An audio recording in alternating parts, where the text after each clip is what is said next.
Doctor Piyush Saxena को मैं ये माइक देती हूँ, वो गौर साहब का इंट्रोडक्शन करेंगे और फिर आगे का प्रोसेस स्टार्ट हो जाएगा। Thank you. Good morning everybody, welcome to the webinar. ये श्रृंखला हमारी शुरुआत हुई थी कुछ समय पहले और बड़ा अच्छा चली जा रही है। हम सब बहुत भाग्यशाली, मतलब हमारे बीच में बड़ा उत्साह, हम उनका आभार प्रकट करते हैं। और 95 में इनकम टैक्स सर्विस ज्वाइन की थी और 7-8 साल पहले चीफ कमिश्नर इनकम टैक्स से सेवानिवृत्त हुए थे। मेरी उससे मुलाकात 1995 में हुई और पता नहीं क्यों ये रिश्ता किसी भी रिश्ते से आगे बढ़ गया। वे गोरखपुर को बिलोंग करते हैं। उन्होंने हमारे साथ, हमने जो वीडियो की सीरीज बनाई थी क्लींजिंग थेरेपी पे, उसमें एसिडिटी क्लींज वाला वीडियो मैंने गौर साहब के साथ बनाया था। मिस्ट्रीज ऑफ लाइफ, इसके पहले मैंने 10 साल पहले एक किताब किन्नरों के ऊपर लिखी थी। जब किताब लिख रहे होते तो थॉट्स आते रहते हैं। एक रात को अचानक मुझे ख्याल आया कि आत्मा के विकास में ये किन्नर इतनी ज्यादा इल्लत, जिल्लत और किल्लत महसूस करते हैं, क्या इससे इनकी आत्मा का विकास एकदम से बहुत तेज नहीं हो जाता होगा? रात के कुछ 8-9 बजे हुए थे। मैंने गौर साहब को मैसेज डाला कि सर कल सुबह मिलने आना चाहता हूँ, क्योंकि मैं समझ नहीं पा रहा था कि मैं जो सोच रहा हूँ वो सही है या नहीं। अगले दिन सुबह जब 8:30 बजे मैं पहुंचा, मैंने पूरा इशू बताया गौर साहब को, तो उन्होंने तुरंत कहा कि तुम सही कह रहे हो। और मेरा जो चैप्टर इस पे लिखा गया है वो इसी बात को और गौर साहब की गाइडेंस को मद्देनजर रखते हुए लिखा गया है। उसमें कुछ गीता के श्लोकों का भी वर्णन है। उसमें भी मैं कंफ्यूज था उसके मीनिंग को लेके, और मैंने वो मायने किसी से संपर्क करके समझे थे, लेकिन कुछ गैप आ रहा था उसमें। जब गौड़ साहब ने क्लैरिफाई किया तो मिसिंग लिंक्स पूरे हो गए। आप लोगों को पता है ये कि mysteries of life, past life regression पे मैं अभी किताब लिख रहा हूँ। और मजे की बात ये है कि पिछले 3-4 दिनों से मैं कुछ मुद्दे को लेकर उलझा हुआ हूँ। एक बार अपने प्रयास जरूर कर रहा हूँ, फिर आप सबके सामने सहज स्वीकार करता हूँ कि अगर एक हफ्ते तक मुझे समाधान नहीं मिला, और उम्मीद है कि नहीं मिलेगा, तो मैं फिर गौर साहब की शरण में जाने वाला हूँ कि सर बताइए, ये नहीं समझ में आ रहा है। और मुझे मालूम है कि उनके पास जाने पे मुझे उत्तर जरूर मिल जाएगा। अब मैं गौर साहब से अनुरोध करूंगा कि वो अपने मन से हमारी क्षमता जानते हुए हमको मार्गदर्शन करें, दिशा निर्देश दें। और गौर साहब इस तरह के संपर्क के लिए, चर्चा के लिए उपलब्ध अक्सर ही रहते हैं। ये कहना उचित नहीं होगा कि हमेशा रहते हैं, लेकिन मेरा भी आपसे ये अनुरोध होगा कि उनके पास जाने के पहले थोड़ा होमवर्क करके जाएंगे तो उनको भी आनंद मिलेगा। इन्हीं शब्दों के साथ मैं सभा का संचालन और वक्तव्य के लिए गौर साहब को आमंत्रित करता हूं। प्रणाम। धन्यवाद पीयूष। आप सभी मित्रों को मेरा बहुत बहुत नमस्कार, और आप सभी यहाँ जुड़े इसके लिए बहुत आभार अभी से। जो पहले पीएलआर के समय जो कुछ थोड़ा बहुत मैंने इनपुट दिया था जिन मीटिंग्स में, तो कुछ लोगों ने इच्छा व्यक्त की कि कुछ और भी आप बताएं, तो उसके कारण ये आज का वेबिनार जो है आयोजित हुआ है। तो मेरे से फातिमा ने पूछा था क्या टॉपिक रखेंगे, तो मैंने कहा कि पीयूष ने पूछा था, तो मैंने कहा self development through self awareness. हम में से कोई भी ऐसा व्यक्ति नहीं है जो कि अपने आप को डेवलप करना, अपनी क्षमताओं को, अपनी योग्यता को और आगे बढ़ाना नहीं चाहता है। तो ये इस मार्ग पर हम कैसे आगे बढ़ सकते हैं? तो हम हर चीज़ जानने की कोशिश करते हैं। आज जो है वो बाहर की सुविधाएं इतनी उपलब्ध हैं, इंटरनेट पर सब कुछ अवेलेबल है, किताबों में अवेलेबल है, बहुत हर चीज़ के जो है वो प्रोग्राम्स होते रहते हैं, वहाँ जाकर हम कुछ सीख सकते हैं। लेकिन ये सारी योग्यता जो हम बढ़ाते हैं, ये एक्चुअली हम इन्फॉर्मेशन कलेक्ट कर रहे हैं। लेकिन उस इन्फॉर्मेशन को अपने अंदर ही अपनी योग्यता अनुसार उसको प्रोसेस करके और उसको अपने जीवन के उपयोग में लाने का काम तो हमारा है, हम में से हर एक का है। आज हम बौद्धिक रूप से बहुत आगे बढ़ गए, लेकिन उस बौद्धिक रूप से बहुत आगे बढ़ने के कारण ऐसा हो गया है कि हमने अपने विनाश के सारे साधन भी इकट्ठा कर लिए हैं। सभी लॉकडाउन में बैठे हुए हैं आज। तो ये हमारी उस बौद्धिकता का ही नतीजा है, जिसने हमको बहुत सारी चीज़ें दी, लेकिन ऐसा किया कि जैसे बंदर के हाथ में तलवार पकड़ा दी हो। तो कुछ ऐसी चीज़ों की ज़रूरत होती है जिसमें हमें अंदर की गाइडेंस चाहिए, तो वो कहाँ से मिले और क्या हो? तो बहुत समय पहले जब मैं तो बहुत साधारण मध्यम वर्गीय परिवार से था, बल्कि निम्न मध्यम वर्गीय परिवार कहेंगे। जब सरकारी नौकरी में आया तो लगता था पता नहीं कुछ मिल गया है, बड़ी चीज़ मिल गई, हासिल हो गई है। लेकिन अगले 8-10 साल में ही मुझे उससे मोहभंग इस तरह से हुआ कि मुझे लगा कि जो कुछ हम अपनी नौकरी में करते हैं, पद है, मर्यादा है, रुतबा है, पावर है, इसका कोई अर्थ नहीं है। ये बहुत ही बेमानी चीज़ें हैं। और जब ये घटना घटी तो जैसे लगा कि जीवन से रस चला गया। बाहर देखें तो जीवन में कोई कमी नहीं थी। नौकरी थी, सम्मान था, बहुत अच्छे मित्र थे, जीवन में बहुत कुछ मिला था, बहुत अच्छे पेरेंट्स मिले थे, बहुत अच्छे रिश्तेदार मिले, बहुत अच्छी पत्नी मिली, बेटा मिला। लेकिन सबके बीच रह कर के लगता था कुछ जो है खाली हो गया है, कुछ नहीं है, आनंद नहीं है। आनंद कैसे मिले? तो ये जो आनंद की एक अंतर यात्रा थी, उसको खोजने की थी। पहले लगा कि कुछ बाहर चले जाएँ, अमेरिका चले जाएँ, कुछ पढ़ाई और कर लें, कुछ और करेंगे तो मिल जाएगा। वो जाना नहीं हो सका। लेकिन ये जो प्रश्न था मेरा कि आनंद कैसे मिलेगा, ये धीरे-धीरे एक दूसरे प्रश्न में तब्दील हो गया कि मैं कौन हूँ? और इस जीवन में, इस जगत में मेरे आने का उद्देश्य क्या है?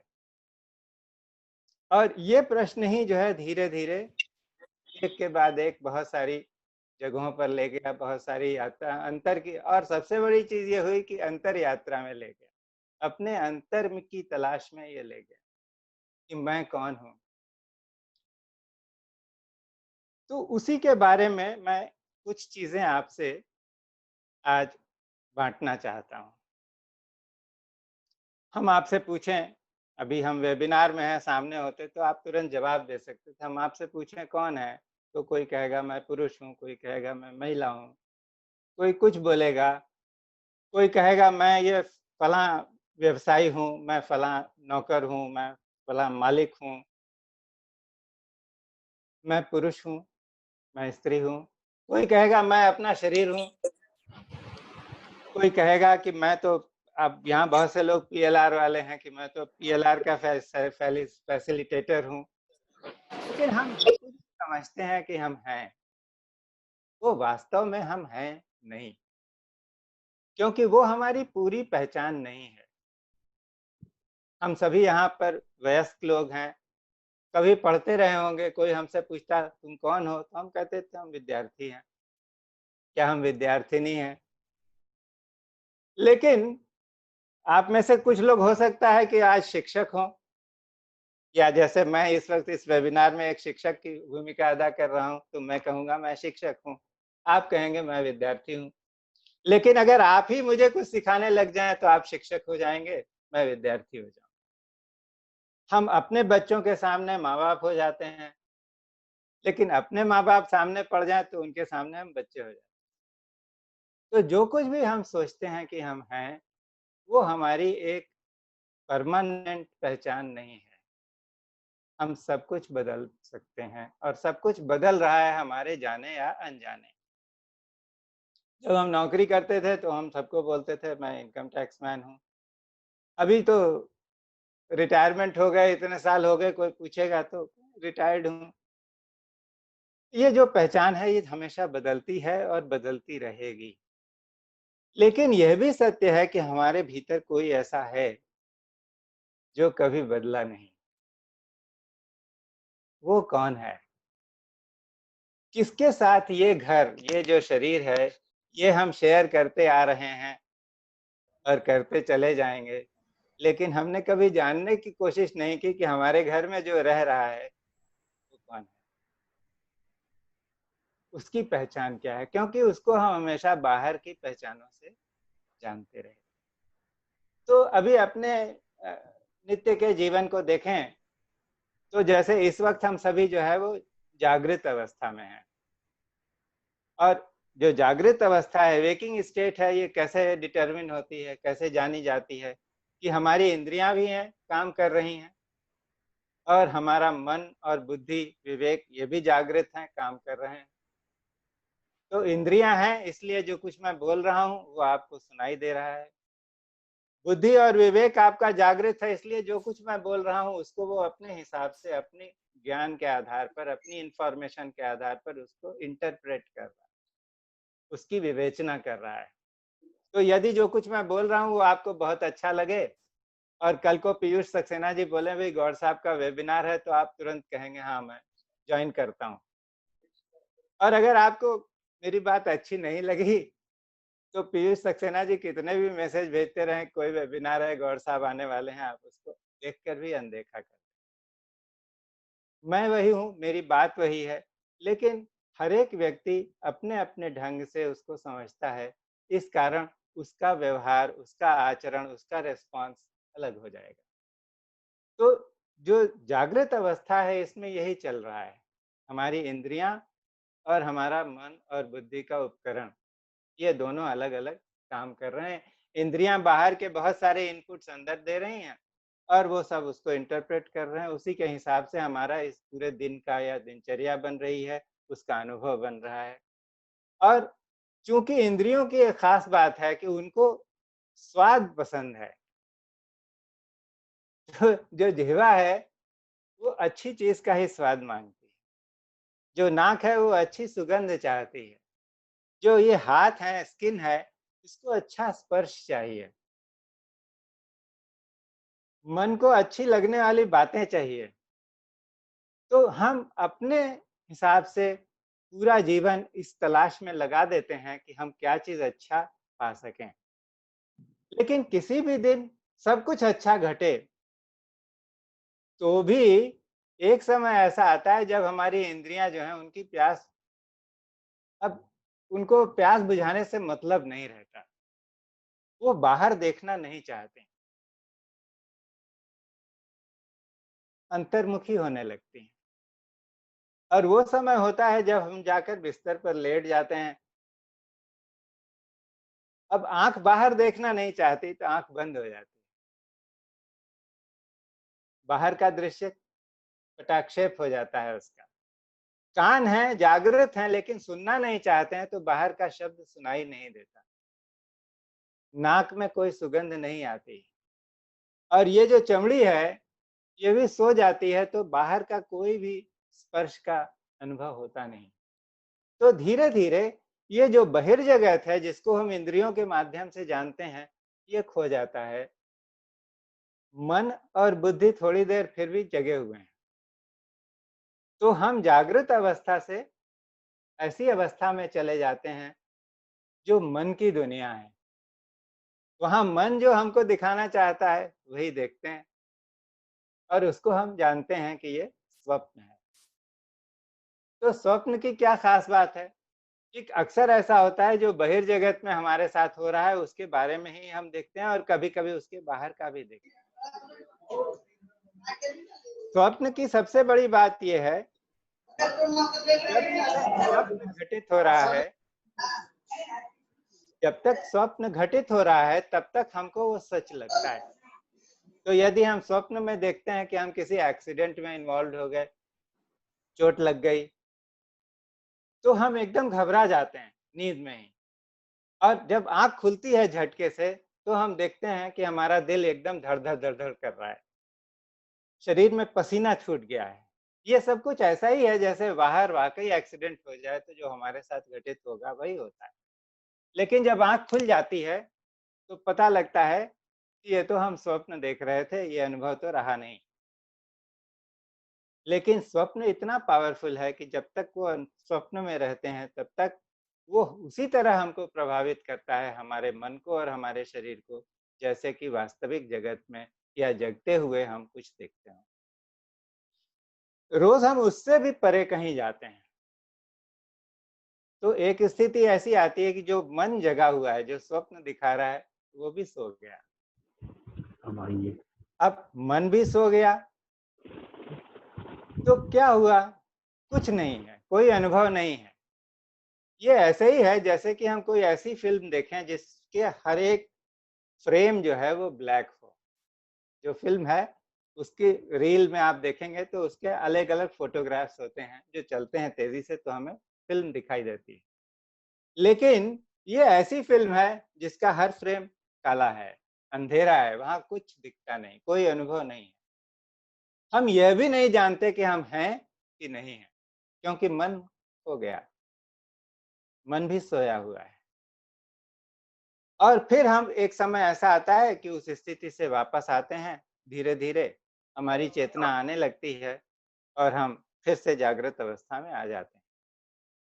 लेकिन ये जो गहरी निद्रा की अवस्था है जिसमें हमारा मन भी सो गया, ये गौर करने की चीज़ है क्योंकि ये बहुत ही पावरफुल स्टेट है। जब हम बहुत अच्छी तरह से जिस दिन सो जाते हैं, बहुत अच्छी नींद आती है, उस दिन सुबह उठते हैं तो मन एकदम प्रफुल्लित रहता है। बहुत शक्ति का अनुभव होता है। और तो और हमको यह भी पता है कि कोई बहुत बड़ी समस्या हमारे पीछे पड़ लगी हुई है, हमको उसका कोई समाधान नहीं मिलता है। लेकिन कभी बहुत गहरी नींद आ जाए और हम सो जाएँ, मन शांत हो जाए एकदम, तो उठते ही लगता है उसका कुछ उत्तर हमारे पास आ गया। आप सब लोगों ने रामानुजन जो बहुत बड़े मैथमेटिशियन हुए हैं, उनके बारे में पढ़ा होगा या जाना होगा कि ऐसी-ऐसी उनको समस्याएँ दी जाती थी जिसका कोई समाधान नहीं हुआ था और वो उस पर ध्यान करते थे, सो जाते थे। निद्रा में उनको इसके उत्तर मिल जाते थे और वो उठकर जल्दी-जल्दी लिख लेते थे। तो ये जो गहन निद्रा की अवस्था है, ये हमारे जीवन में बहुत ही शक्तिशाली अवस्था है और यही वो अवस्था है जहाँ जाते हैं हम अपनी बैटरीज़ को चार्ज करने रोज़। आपको पता होगा कि जो लोग गहन निद्रा में नहीं जा सकते, जो अच्छी तरह से सो नहीं सकते, उनके यहाँ बीमारियों का डेरा हो जाता है। हाइपरटेंशन, डायबिटीज़, जो भी आप कहिए, वो बीमारी घर में आ जाती है क्योंकि वो सो नहीं सकते। आप याद करें कोई दिन जिस दिन आपका मन शांत नहीं हुआ, आप गहरी नींद में गए नहीं, रात भर सपना देखते रहे, तो सुबह उठकर कैसा लगता है? पूरा शरीर दर्द करता है, ऐंठ रहा है, मन में इतनी थकन होती है कि कोई काम करने को तैयार नहीं, कोई उत्साह नहीं होता है।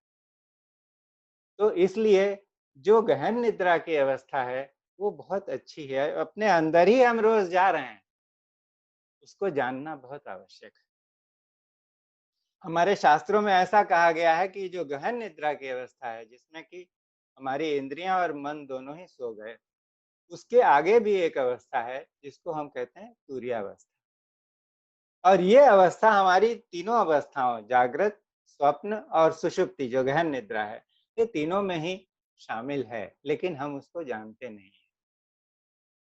क्योंकि कोई तो हमारे अंदर है, जो हम स्वप्न देखते हैं, तो जब सुबह जगते हैं तो हमें बता देता है कि तुमने सपना देखा था।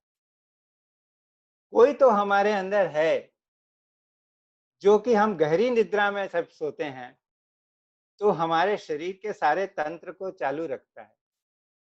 इस हार्ट को चलाए रखता है, रक्त को धमनियों में दौड़ाए रखता है और जब हम जग जाते हैं तो हमें इस बात की याद दिला देता है कि तुम अच्छी तरह से सोए थे कि नहीं सोए थे। तो ये कौन है जो हमारे साथ रह रहा है, ये जानने योग्य है और इसको जानने के लिए ही अंतर की यात्रा करनी पड़ती है, जो प्रश्न मेरे मन में जगा था कि मैं कौन हूँ, आनंद कैसे मिलेगा, तो हमारे यहाँ शास्त्रों में कहा है कि जब आप अपने आप को जानने के प्रयास करेंगे तो आनंद अपने आप मिल जाएगा, उपलब्ध हो जाएगा। क्योंकि हमारे यहाँ सच्चिदानंद की बात कही गई है कि सत, ये जो हमारे अंदर व्यक्ति है या जो स्थिति है या जो शक्ति है, जो हमारा मूल स्वरूप है, ये जब हम पैदा हुए तब हमारे साथ था, आज भी हमारे साथ है। हमारा शरीर बदल गया, हमारा नाम बदल जाएगा, हमारा धर्म बदल जाएगा, हमारे सारे गुण बदल जाएंगे, लेकिन ये जो अंदर है वो कभी बदलता नहीं है। वो सत्य है, सत्य है, अनचेंजेबल, इटर्नल। और उसका एक दूसरा स्वभाव है चित्त, कि उसके पास अवेयरनेस है, वो हर चीज को परख सकता है, जान सकता है।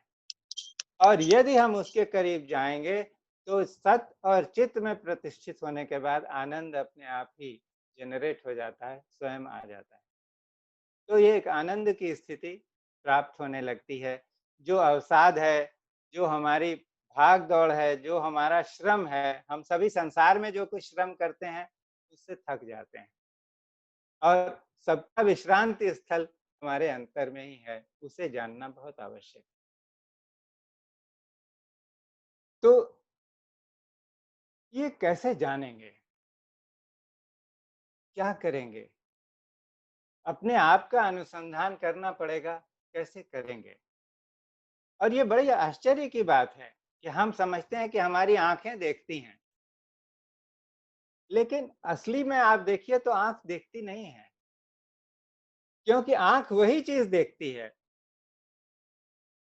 जिस पर आप अपना ध्यान उस वक्त लगाते हैं। आपके स्क्रीन पर बहुत सारे फोटोग्राफ्स आ रहे हैं, अगर आप मेरी फोटोग्राफ पर ध्यान केंद्रित करते हैं तो मुझे बोलता हुआ देख सकते हैं, लेकिन यदि आप अपने किसी दूसरे मित्र के फोटोग्राफ पर ध्यान लगाते हैं या उसके नाम को पढ़ने की कोशिश करते हैं, तो आपकी आंख से ये जो मेरी छवि है वो छूट जाएगी। तो एक आंख की आंख है जो उसको देखना सिखाती है। ऐसे ही कान, हम सोचते हैं कान सुन लेते हैं, लेकिन असली बात यह है कि कान वही ध्वनि सुनते हैं जिस पर आप अपना ध्यान देते हैं। हम कहते हैं कि हमारे स्किन में जो है स्पर्श का गुण है, लेकिन स्पर्श वही महसूस होता है जिस स्पर्श के प्रति हम सचेत रहते हैं, नहीं तो पता नहीं लगता है। तो ये सब चीजों के पीछे कोई अलग शक्ति है जो कार्य कर रही है, और वो शक्ति क्या है ये जानने योग्य है। अब कुछ चीजें रहती हैं कि कैसे जाने, तो इसकी यात्रा क्या है कि पहली बात तो यह है कि हम पूरी तरह से चूंकि बाहर की दुनिया में हैं, हम उसे जानते क्यों नहीं हैं? जानते इसलिए नहीं है कि जब हम उसके सबसे करीब होते हैं तो गहन निद्रा में होते हैं, सुषुप्ति की अवस्था में होते हैं, हमारी चेतना होती नहीं, और चूंकि चेतना होती नहीं तो हम उसके पास तक जाकर भी, बहुत करीब होकर भी उसको पूरी तरह से समझ नहीं पाते। तो हमारे शास्त्रों में एक कथा के रूप से, कथा के माध्यम से इस बात को, इसके महत्व को बताया गया है। एक आदमी है, अंधा है, एक पहाड़ के नीचे तलहटी पर कहीं रहता है, गरीब आदमी है, लेकिन अपने आसपास के पूरे क्षेत्र का उसको ध्यान है, वो जा सकता है। तो उसको ये कहीं से पता है कि इस पहाड़ पर एक गुफा है और उस गुफा में बहुत सारी चीजें उपलब्ध हैं। तो वो अपनी लाठी से टटोलते हुए हर रात में उस गुफा में चला जाता है। उसके लिए दिन और रात का तो कोई फर्क नहीं है, और वो अपनी लाठी से ही टटोल रहा है। अब बात यह है कि उस गुफा में ऐसे हीरे जवाहरात हैं, ऐसे रूबीज हैं, ऐसे सफायर्स हैं कि एक भी वो हीरा पकड़ ले, एक भी ऐसा उसको मिल जाए पत्थर, तो पूरे जीवन की दरिद्रता चली जाएगी। लेकिन वो तो अंधा है, वो देख नहीं सकता कि यहाँ क्या क्या बेशकीमती चीजें पड़ी हुई हैं।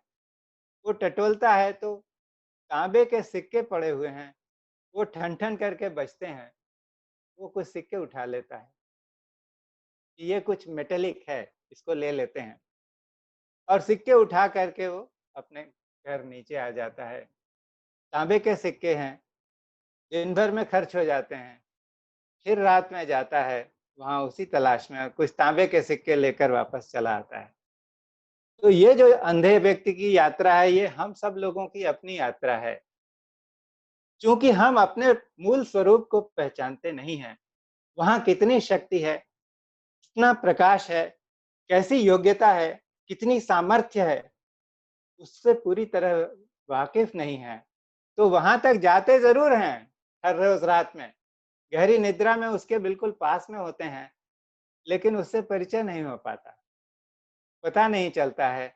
उससे जो कुछ स्पिल ओवर होकर के कुछ कुछ उसका उसकी शक्ति, उसकी सामर्थ्य, उसकी योग्यता जो हमारे पास बहकर बाहर निकल रहा है, वो जो मिल जाता है, हम उतने से ही संतुष्ट हो जाते हैं और दिन भर उसको इस्तेमाल करते हैं और शाम को थक जाते हैं, फिर इसलिए फिर उसी यात्रा पर चले जाते हैं अंतर की। तो ये इसी अंतर की यात्रा को यदि हम होश के साथ कर सकें, पूर्ण चेतना के साथ अपने अंदर प्रवेश कर सकें, तो हमारा मूल स्वरूप क्या है उसका अनुभव होने लगेगा। और जैसे जैसे होश में रहकर हम उसके निकट जाएंगे, तो उसके जो गुण हैं, उसकी जो योग्यता है, उसकी सामर्थ्य है, वो धीरे धीरे हमारे अपने जीवन में परिलक्षित होने लगेगा। तो ये करना बहुत मुश्किल नहीं है। जीवन में जो कुछ हमने अच्छी तरह से पाया है, जो भी श्रेय है हमारे जीवन में, जो हासिल किया है, वो हमने आसानी से हासिल नहीं किया है, इसके लिए प्रयास किया है। तो ये भी पाने के लिए कुछ प्रयास तो करना पड़ेगा। तो प्रयास जो है बहुत आसान है, उसके लिए कुछ चीजें जानने की आवश्यकता है। पहली चीज तो ये कि अपने शरीर को जानना। हम बैठते हैं, किस तरह बैठते हैं, किस तरह अपने शरीर को होल्ड करते हैं। हमारा शरीर जो है, हम जैसे अपने आप को होल्ड करते हैं, वो हमारे मन के बारे में बताता है। एक आदमी है जो खुले हुए कंधे रखता है, खुली हुई छाती रखता है, तो क्या है, उसको देखते ही पता लग जाता है कि ये आत्मविश्वास से भरा हुआ आदमी है। लेकिन एक आदमी है जिसके कंधे झुके हुए हैं, एकदम यूं नीचे देख रहा है, देखते ही पता लग जाता है इसमें आत्मविश्वास नहीं है, इसमें कोई भरोसा नहीं है, इसमें कोई संकल्प शक्ति नहीं है। तो हमारा शरीर इस बात का परिचय देता है कि हमारे मन में क्या चल रहा है। शरीर और मन दोनों एक दूसरे से मिले हुए हैं। तो हमें अपने शरीर के बारे में थोड़ा सजग होना है। तो कैसे हम बैठते हैं कि खुले हुए बैठें, और उसके लिए एक सबसे आसान चीज है या अच्छी चीज है कि जो हमारी रीढ़ की हड्डी है वो सीधी होनी चाहिए। आजकल हम वैसे मुहावरे में भी कहते हैं, किसी को बोलते हैं कि ये बिना रीढ़ का आदमी है। हम सभी इस मुहावरे से परिचित हैं। तो रीढ़ की हड्डी सीधी रखने से आप सभी जहां भी हैं, आप इस बात को अभी महसूस करें कि यदि आप जैसे भी बैठे हैं, अपनी रीढ़ की हड्डी सीधी कर लें, तो आप देखेंगे कि आपके अंदर चैतन्यता बढ़ गई। आप सो नहीं सकते यदि आप सीधे बैठे हो। और आसन ऐसा, आप शरीर को कैसे होल्ड करना है कि जैसे भी आप बैठे हैं, उसमें वो शरीर में हलन चलन नहीं होना चाहिए ज्यादा। मन चंचल होगा तो शरीर को एक जगह बैठने नहीं देगा। यदि यदि हम एक जगह बैठने का अभ्यास डालें, तो वो धीरे धीरे मन पर असर डालेगा और मन की जो भाग दौड़ है उसको कम कर देगा, उसके घेरे को रोज कम करता जाएगा और एक दिन मन को लाकर अपने अंदर स्थित। तो ये महत्व है आसन का कि हम जहां भी बैठे, जैसे लोग आसन के बारे में सोचते हैं कि कुछ हमें पद्मासन लगाना पड़ेगा, कोई वैसी व्यवस्था करनी पड़ेगी जिससे शरीर को बहुत तोड़ना मरोड़ना होगा, वो नहीं। जो योग शास्त्र है उसमें आसन की परिभाषा दी हुई है, स्थिर सुखम आसनम, कि स्थिर होकर सुख पूर्वक बैठ गए, यही आसन है। और इसी से मन अपने कब्जे में आने लगेगा।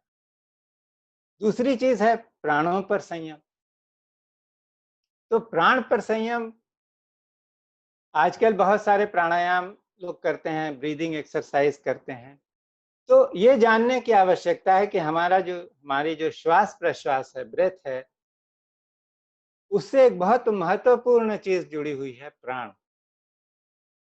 प्राण जो है ये लाइफ फोर्स है, ये दिखता नहीं है। लेकिन क्या कारण है कि यदि आप अपनी जो दो नॉस्ट्रिल्स हैं, नासिकाएं हैं, उनको चेक करें तो आप पाएंगे कि आप एक नासिका से ज्यादा सांस ले रहे हैं और एक से कम ले रहे हैं। और 1.5 घंटे बाद अगर आप चेक करें तो आप पाएंगे कि वो दूसरी तरफ से ज्यादा ले रहे हैं और जिधर पहले ज्यादा था वो उधर कम हो गया है। तो ये जो है एक बहुत ही इंट्रिकेट सिस्टम है नाड़ियों का, जिससे कि प्राण शक्ति उसमें आती जाती रहती है। और श्वास प्रश्वास का प्राण से बहुत गहन संबंध है और प्राण का हमारे मन की अवस्था से संबंध। तो यदि हम किसी तरह से प्राण पर संयम कर लें तो हमारे मन पर संयम अपने आप ही होने लगे। और प्राण पर संयम पाने का एक बहुत आसान तरीका है अपनी श्वास प्रश्वास को सिर्फ देखना। आप ये अभ्यास कर सकते हैं कि आप जहां भी बैठे हैं 1 मिनट को आप मेरे निर्देश के हिसाब से अपनी आंखें बंद करें और सिर्फ अपनी श्वास प्रश्वास के प्रति सजग हो जाएं। कुछ करना नहीं है, जोर से प्रयास से श्वास लेनी नहीं है और प्रयास से छोड़नी भी नहीं है। श्वास जैसे आ रही है और प्रश्वास बाहर जा रही है, श्वास अंदर आ रही है और प्रश्वास बाहर जा रही है। और ये सहज में हो रहा है। समुद्र के किनारे आप कभी बैठकर देखें कैसे अपनी शक्ति से लहरें जो हैं वो तट पर आती हैं और फिर बड़ी सहजता से अपनी ही शक्ति से वापस लौट जाती। तो ऐसे ही ये बाहर की जो वायु है वो लहर के रूप में श्वास बनकर आपके अंदर आ रही है और प्रश्वास बनकर आपके बाहर जा रही है। और आप पाएंगे कि आपकी श्वास प्रश्वास की गति धीमी हो जाती है, उसमें एक रिदम, एक लय आ जाता है। और सबसे अच्छी बात यह है कि आपका मन स्थिर होने लगता है। मन को स्थिर करना बहुत आवश्यक है। तो ये बेसिक चीज जो मैं बताना चाहता था आसन और प्राणायाम के लिए, कि प्राण पर संयम पाने के लिए श्वास पर संयम करना, लेकिन संयम नहीं करना, उसको सहज गति से आने देना और जाने देना, इतना ही काफी है। अब बात आती है मन की, कि मन को कैसे कंट्रोल करें। तो पहली बात तो यह है कि मन को जानना होगा। यदि मैं आपसे कहूं कि तुम्हारा मन कहाँ है जरा बताओ, तो क्या आप बता सकते हैं? नहीं बता सकते। आप मुझसे कहें मन कहाँ है बताओ, तो मैं भी नहीं बता सकता। अपना सर तोड़ करके उसमें से अपना भेजा निकाल कर आपके हाथ में रख सकता हूँ, ये है मेरा, लेकिन ये तो ब्रेन है। मन कहाँ है? तो मन जो है बहुत ही सूक्ष्म है और मन हमारे इस जगत का नियंता है, जो हमारा अंतर जगत भी है और बहिर्जगत भी है। मन के कारण ही हम अच्छा कुछ पाते हैं और बुरा कुछ पाते हैं। इसीलिए गीता में भगवान ने कहा है कि मन एव ही मनुष्याणाम कारणम बंध मोक्षयो, कि मन ही मनुष्य के बंधन का भी कारण है और मोक्ष का भी कारण है। मन बहुत कुछ अच्छा देता है, लेकिन हमको उसका गुलाम बना देता है, अपना गुलाम बना लेता है। तो कैसे ऐसा हो कि हम मन के स्वामी बने, गुलाम न बने। तो किसी चीज पर ही नियंत्रण करने के लिए हमको क्या करना पड़ता है? उसको जानना पड़ेगा। तो मन क्या है? अभी मैं आपसे अगर कहूं कि आज सुबह आपने क्या खबर पढ़ी, बताइए। तो आजकल तो सब जगह अखबार नहीं आ रहे हैं, लेकिन मैं अक्सर कहता था आज सुबह के अखबार में क्या न्यूज़ थी उसको। तो जैसे ही ये कहना होता है, लोगों के मन में अखबार, कौन-सा अखबार था, उस पर क्या खबर थी, या अभी आपने अपने मोबाइल पर देखा होगा या कहीं टीवी पर देखा होगा, क्या खबर थी, उसकी एक छवि, उसकी आवाज़ या उसमें जो कैप्शन लिखा हुआ है, वो सब आपके सामने आ गया। अब मैं आपसे कहता हूँ कि नहीं, आपने सुबह जो नाश्ता किया था, आप उसके बारे में सोचिए। तो जो खबर की छवि थी वो गायब हो गई, अब नाश्ते की छवि आ गई। लेकिन आपने कभी सोचा कि जो खबर की छवि थी वो कहाँ चली गई? वो विलुप्त हो गई। अब नाश्ता आ गया। अब नाश्ता सामने आते ही इतना उसका स्ट्रॉन्ग वो है कि आपको उसका स्वाद पता लग सकता है, वो क्या चीज़ थी, क्या हुआ, ये सब कुछ ध्यान में आने लगता है। लेकिन खबर कहाँ गई? चली गई। तो ऐसा क्यों? हमारे शास्त्रों में ऐसा कहा है, ये जो मन है, ये एक तरह की शक्ति है, एक तरह का वाइब्रेशन है।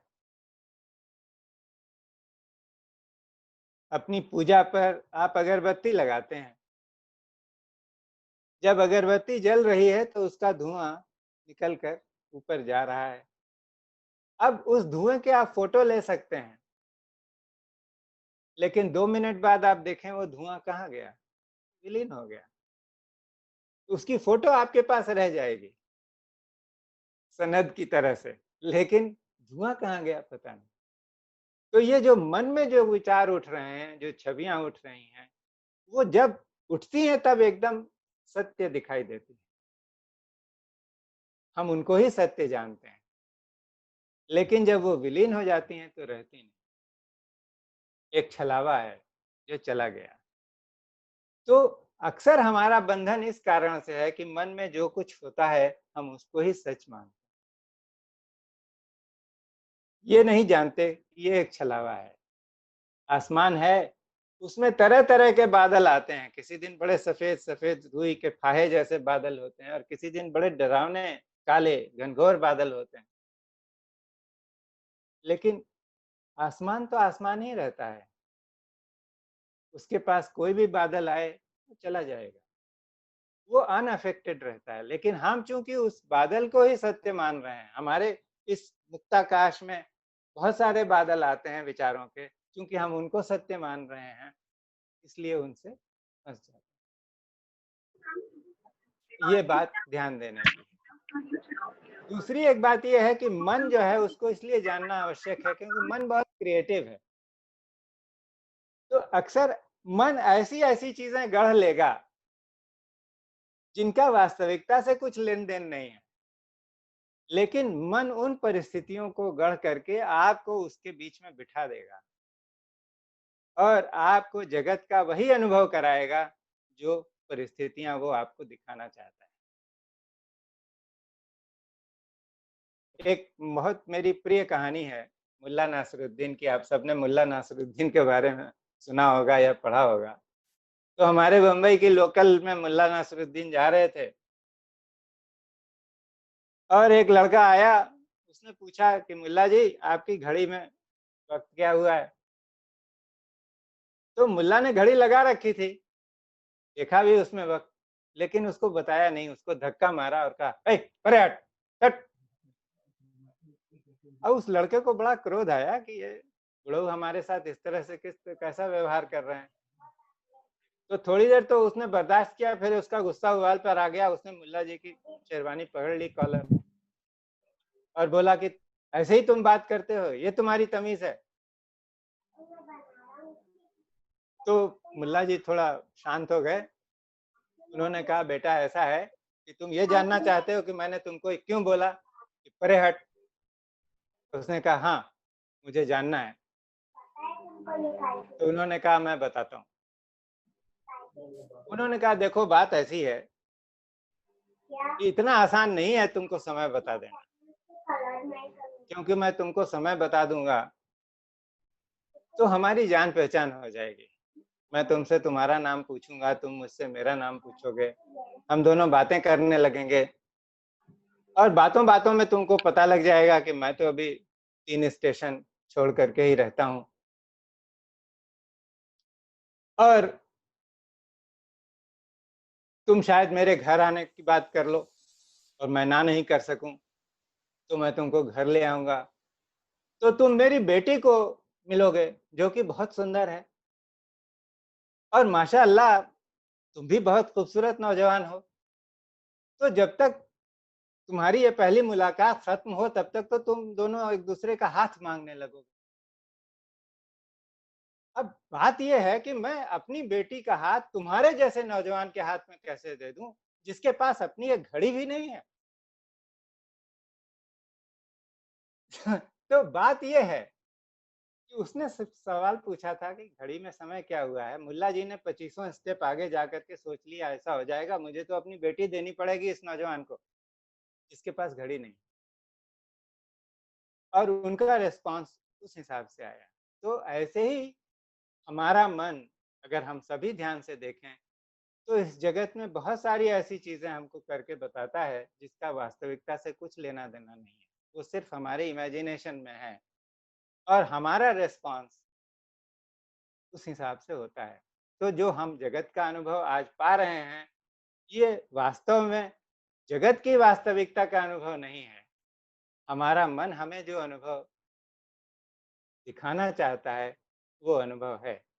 तो यदि हमें लगता है कि जगत अच्छा नहीं है, लोग अच्छे नहीं हैं या बहुत सारी मुश्किलें हैं, तो हमको इस बात की ज़रूरत है कि हम इस बात के पर ध्यान दें कि हमारे मन का जो है कंटेंट क्या है, उसमें क्या-क्या चीज़ें भरी हुई हैं। और ये जो अंतर की यात्रा है, स्वयं को जानने की यात्रा, ये अपने को खाली करने की यात्रा है। आज हम सब इंटरनेट से इधर-उधर से बहुत कुछ पढ़े हुए हैं, जानते हैं, लेकिन जितना जो जानते हैं उतना ही मन के कब्जे में आ गए और जैसे खाली होने में मन हमारे कब्जे में आ सकता है। मन जब शांत होता है तो वो हमारे कब्जे में आ जाता है। लेकिन मन इतना इसको इतने हल्के से नहीं ले सकते। एक नौजवान था, वो एक गुरुदेव के पास गया, बोला, गुरुजी मुझे तो ध्यान करना है, मन को वश में करना है, मुझे कुछ मंत्र दे दो। तो गुरुजी ने कहा कि अच्छा ठीक है, आपको बता देते हैं, दीक्षा हो जाएगी, लेकिन तुम कल आना। तो दूसरे दिन पहुंच गया वो, तो उसको मंत्र भी बता दिया, अब जाने लगा वो बहुत खुश-खुश। तो गुरुजी ने वापस बुलाया, कहा कि देखो ऐसा है, तुमको असली बात तो नहीं बताई। तो कहा क्या? कहा कि जब मंत्र करोगे तो बंदर के बारे में मत सोचना। तो वो लड़का हँसने लगा। उसने कहा, गुरुजी 3 साल से तो बंदर देखा नहीं है, बंदर क्यों मेरे मन में आने लगा? अब वो गया, बड़े उसने उत्साह से सब कुछ अपनी व्यवस्था की, बैठ गया, सारे गुरु के इंस्ट्रक्शंस याद किए और अंतिम इंस्ट्रक्शन पर आ गया, बंदर के बारे में मत सोचना। और उसी वक़्त एक बंदर आ गया उसके मन में। अब वो उससे लड़ाई करने लगा, उसको दुत्कार कर भगाने लगा, बंदर तो नहीं गया। तो फिर उसने कहा कि मेरा तो ध्यान भ्रष्ट हो गया, उठ गए, पानी पिया, थोड़ी देर टहलने गए बाहर, भोर का वक़्त था, बहुत अच्छी हवा चल रही थी। थोड़ा मन शांत हो गया, उसने कहा अब सब ठीक है, आकर फिर बैठ गया। फिर ध्यान करने के लिए बैठा तो फिर एक के बाद एक गुरु के इंस्ट्रक्शंस याद किए, तो फिर अंत का इंस्ट्रक्शन आ गया, बंदर के बारे में मत सोचना। फिर बंदर आ गया, तो इसने 12 प्रयत्न किया, लेकिन बंदर तो नहीं गया। फिर वो गुरुजी के पास गया और उसने कहा कि गुरुजी आपने सब कुछ तो मुझे दिया, लेकिन ये बंदर भी दे दिया है, इस बंदर से पीछा छुड़ाओ, ये जाता नहीं है। तो वो बंदर है हमारा मन। अब कैसे उससे मुक्ति पाएंगे? बात इसकी है। तो ऐसा कहते हैं कि किसी को भगवान प्रसन्न हो गए, तो उन्होंने पूछा कोई वर मांग लो, तो उसने कहा कि हाँ वर दे दीजिए, ऐसा कोई जिन दे दीजिए जो जो मैं मांगू वो देता जाए। तो ईश्वर ने कहा ठीक है ये जिन ले लो, लेकिन एक ही बात है कि इसको तुम्हें एम्प्लॉयड रखना पड़ेगा, इसको काम पर लगाए रखना पड़ेगा। अगर ये खाली रहेगा तो तुमको ही खा जाएगा। तो अब उसकी इच्छाएं तो बहुत थी, बहुत दिन तक जिनको उसने कान पर लगाए रखा, धीरे धीरे अब इच्छाएं चूकने लगी। उसको समझ में नहीं आता था कि अब जिनको कैसे काम पर लगाया जाए। तो बहुत परेशान हुआ और जिन तो आकर खड़ा हो जाता था, कहता था हुकुम मेरे आका, और ये पता था कि अगर हुकुम नहीं दिया तो ये खा जाएगा मुझे। तो एक गुरुदेव के पास गया, कहा कि गुरुजी ऐसी मुसीबत में फंस गए हैं, वो जिन आता होगा अभी, बड़ी मुश्किल से उसको सुबह कोई काम बताया था। तो जिन आ गया और उसने कहा हुकुम मेरे आका। तो गुरुजी ने कहा अरे ये तुमको क्या बताएगा, मैं काम बताता हूँ। बाहर वो पेड़ है ताड़ का, उस पर चढ़ो और उतरो, चढ़ो और उतरो, चढ़ो और उतरो, और यही करते रहो। अब जिन तो हुक्म का गुलाम था, उधर चला गया, वो चढ़ता रहा उतरता रहा, चढ़ता रहा उतरता रहा, आखिर में उसने दम तोड़ दिया। तो ये जो मन वाला जिन है, इसको किसी ऐसे काम में लगाना होगा जिस काम से उसकी ही निवृत्ति हो जाए। अब मन में हम विचार तो रखते हैं, लेकिन हर विचार से कोई जुड़ा हुआ दूसरा विचार आता है, उससे तीसरा आता है, तो एक ट्रेन ऑफ थॉट बन जाती है। तो ऐसा कोई विचार देना पड़ेगा मन को, जिससे कि ये ट्रेन ऑफ थॉट जो बन रहा है ये ब्रेक हो जाए। तो ऐसे बहुत सारे रास्ते हैं। मन को हम अपनी श्वास और प्रश्वास को देखने का विचार दे सकते हैं।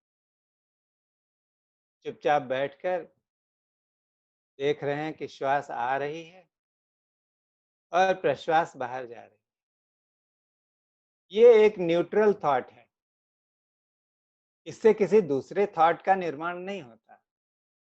बीच में मन कहीं भटक गया, कोई दूसरा विचार आ गया, कोई चीज आ गई, लेकिन फिर भी उसको वापस ले आए।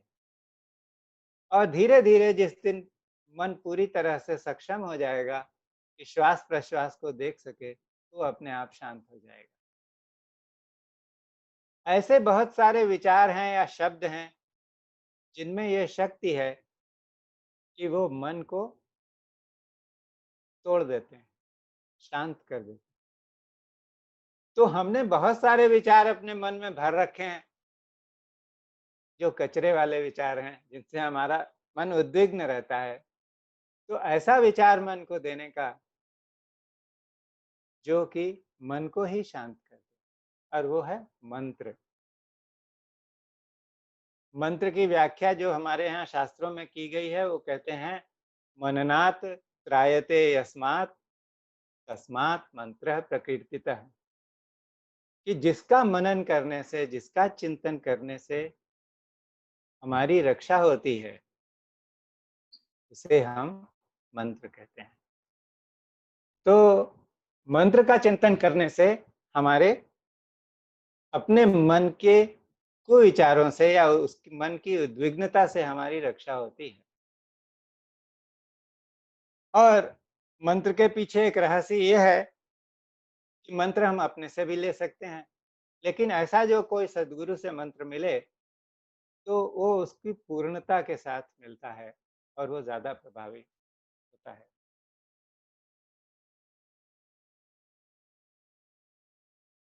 मन को तोड़ना इसलिए आवश्यक है क्योंकि जो हमारा मन है उसमें हमने अपनी बुद्धि के हिसाब से इंफॉर्मेशन भर रखी है और उस इंफॉर्मेशन के कारण हमारी हैबिट्स बनी और हम अपनी हैबिट्स के गुलाम हैं। हमारी मति जो है जिसको हम कहते हैं प्रति उत्पन्न मति कि हर सेकंड पर जो स्थिति है उसके हिसाब से हम व्यवहार करें, उसके हिसाब से निर्णय लें, वो ऐसी है नहीं। हम एक खांचे में बंधे हुए हैं, हमारा व्यवहार, हमारे सोचने का ढंग, हमारे बोलने का ढंग वो खांचे से पड़ा हुआ है, इम्प्रेशंस हैं, संस्कार हैं, उसके हिसाब से ही हम करते हैं, लेकिन उसको तोड़ना बहुत आवश्यक है। यह भी एक कहानी है जिसके माध्यम से मैं आपको बता देता हूँ कि एक किसान था, उसका घोड़ा मर गया, उसको नया घोड़ा चाहिए था, लेकिन कहीं से ये बात उसके मन में आ गई कि मुझे घोड़ा जो है कुछ बड़े सात्विक प्रवृत्ति का आध्यात्मिक घोड़ा चाहिए। अभी आजकल आध्यात्मिक आदमी नहीं मिलता है, घोड़ा कहाँ से मिलेगा। लेकिन वो जा रहा था, वो अपनी खोज का पक्का था, उसको लगा कि मिलेगा। तो एक चर्च के कंपाउंड में जो लोकल पादरी था वो अपने घोड़े को ट्रेनिंग दे रहा था, तो ये उत्सुकतावश खड़ा हो गया। इसने देखा कि जब वो पादरी जी बोलते हैं थैंक गॉड तो घोड़ा चलता है दुलकी। फिर जब वो बोलते हैं 2 बार थैंक गॉड तो थोड़ा तेज चलता है और जब वो 3 बार बोलते हैं तो सरपट भागने लगता है, बहुत तेज भागता है और घोड़ा बड़ा अच्छा था, पुष्ट था।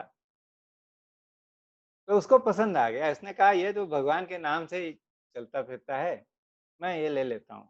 अब वो पादरी जी को भी वो घोड़ा बहुत पसंद था, तो वो तैयार नहीं थे, लेकिन किसान ने किसी तरह से अपनी बात मनवा ली। तो जब लेकर चलने लगा, उनका सौदा तय हो गया, तो पैसे दे दिए। जब वो जाने लगा तो पादरी जी ने बुलाया, कहा कि भाई ऐसा है कि वो मंत्र भी लेते जाओ कि ये घोड़ा रुकेगा कैसे। तो उसने कहा हाँ बता दीजिए। तो उन्होंने कहा कि वो मंत्र है आमीन। हम सभी चर्च सर्विस में या कहीं भी जाते हैं, जब कोई प्रार्थना होती तो अंत में बोलते हैं आमीन, ऐसा ही हो एवमस्तु।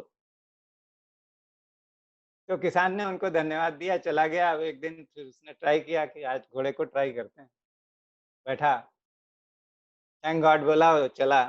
फिर 2 बार बोला तो थोड़ी हल्के से दौड़ा।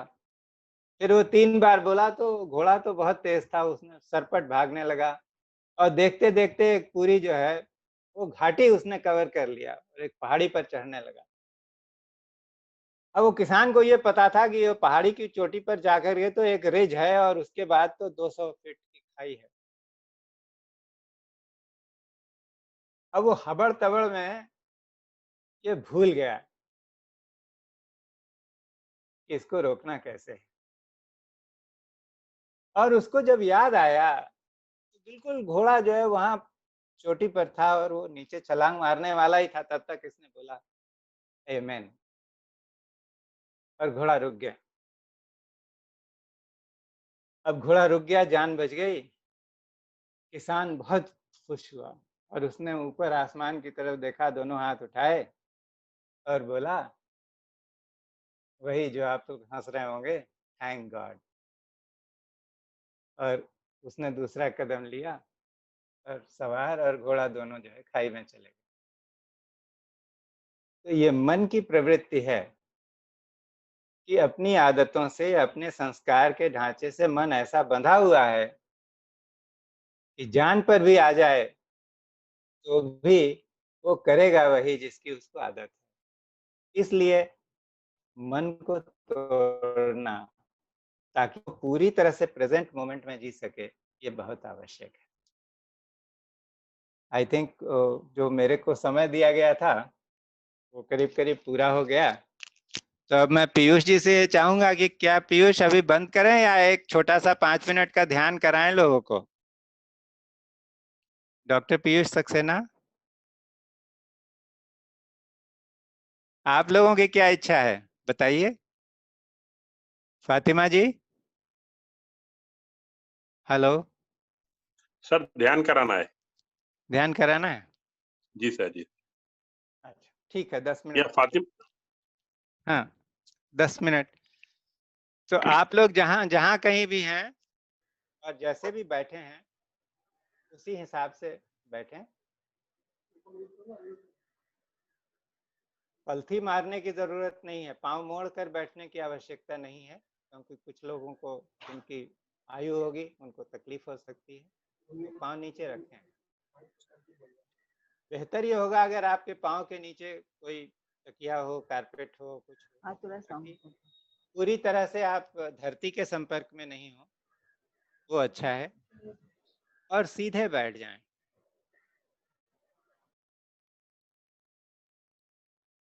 अपने कंधों के प्रति अपनी अपनी छाती को पूरा खुलने दें, जिससे कि कंधे रोल होकर के थोड़ा पीछे जाते हों।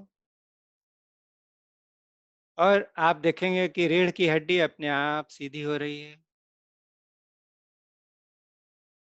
और ऐसा महसूस करें जैसे एक अदृश्य सी रस्सी आपके सिर को ऊपर से खींच रही है, जिससे आप थोड़ा सा और लंबे हो रहे हैं। और इससे आप पाएंगे कि आपका शरीर पूरी तरह से अलाइनमेंट में है। अपनी आंखें बंद करें।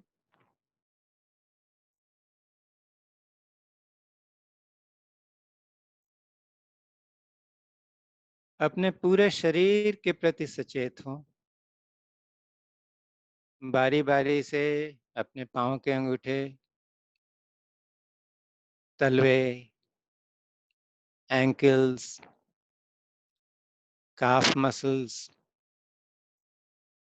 घुटने, इन पर अपना ध्यान ले जाएं और उससे महसूस करें कि वो अपने आप ही शिथिल हो रहे हैं।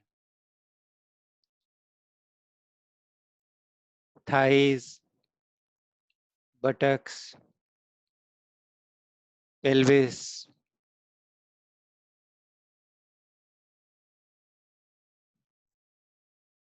Lower abdomen, lower back, chest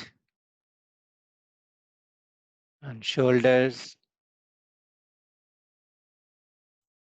neck, पूरे चेहरे के प्रति सचेत हो जाएं। यदि कहीं तनाव लगता हो तो उसे बाहर जाने दें। ऐसे महसूस करें कि आपका चेहरा जो है एक अबोध बच्चे के चेहरे की तरह हो गया है, कोमल,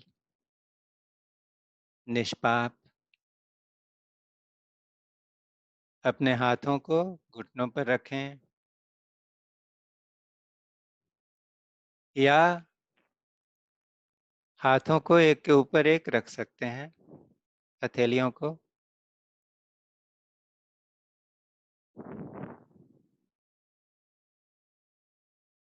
और अपनी श्वास प्रश्वास के प्रति सचेत हों। एक गहरी श्वास अंदर लें और एक लंबी प्रश्वास बाहर छोड़ें।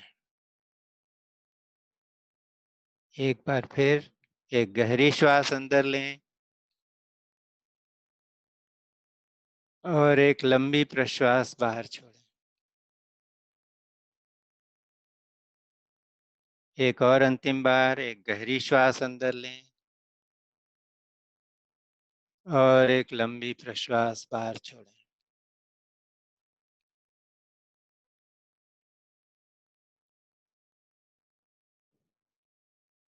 अब अपनी श्वास प्रश्वास के प्रति सचेत हो जाएं।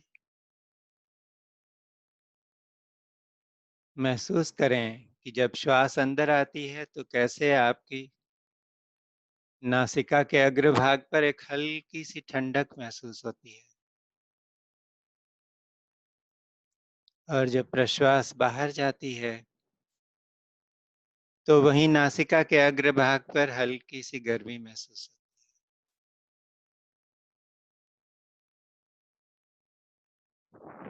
है। जो लोग चाहते हैं वे अपनी पूरी श्वास की यात्रा को देखें।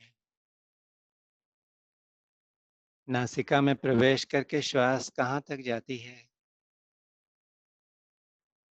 और कहाँ विलीन हो जाती है, और फिर उसी स्थान से लौटने वाली प्रश्वास अपने आप ही पैदा होती है और फिर नासिका से बाहर निकल जाती है।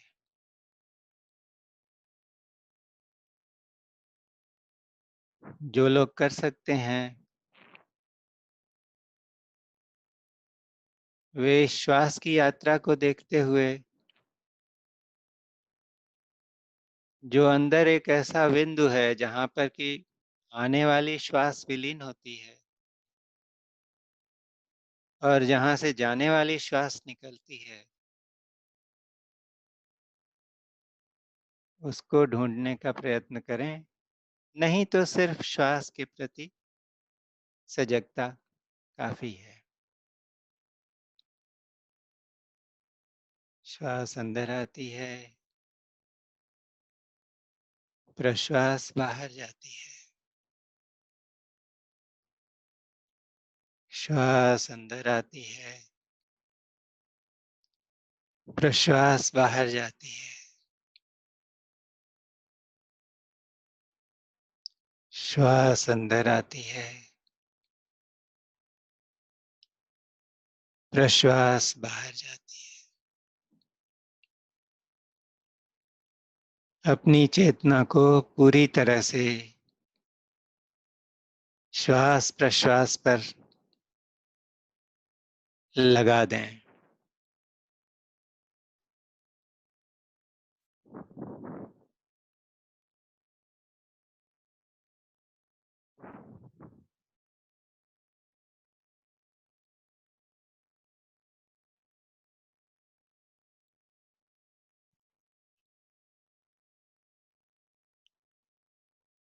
श्वास प्रश्वास पर ध्यान करें।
यदि आपको लगे कि मन में कोई विचार उठ रहे हैं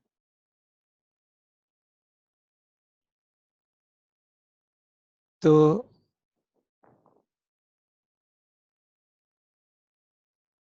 इसमें कोई नई बात नहीं है। मन का काम है सोचना। आप बहुत सहजता से अपने मन को उन विचारों से हटा करके वापस श्वास प्रश्वास पर ले आएं। और देखें श्वास अंदर आती है और प्रश्वास बाहर जाती है। श्वास अंदर आती है और प्रश्वास बाहर जाती है। अपनी चेतना को पूरी तरह से श्वास प्रश्वास पर केंद्रित कर दें।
श्वास प्रश्वास के प्रति सजग बने रहें। देखें श्वास अंदर आती है, प्रश्वास बाहर जाती है। श्वास अंदर आती है, प्रश्वास बाहर जाती है।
बहुत धीरे धीरे अपने शरीर के प्रति चैतन्य हो जाएं।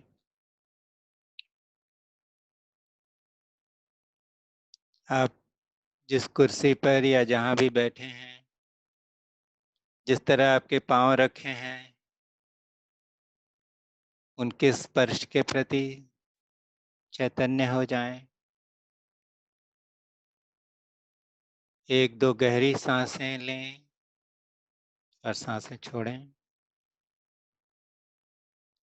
और जब आप तैयार हों तो बहुत धीरे धीरे अपनी आंखें खोलें।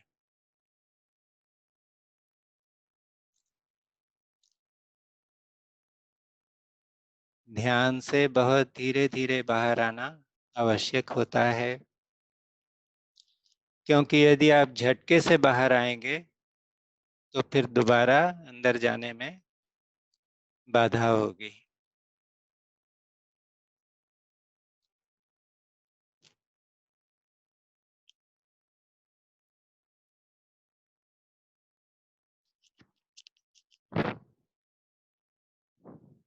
अच्छा लगा आप लोगों को? कोई अपना अनुभव कुछ बताना चाहेगा?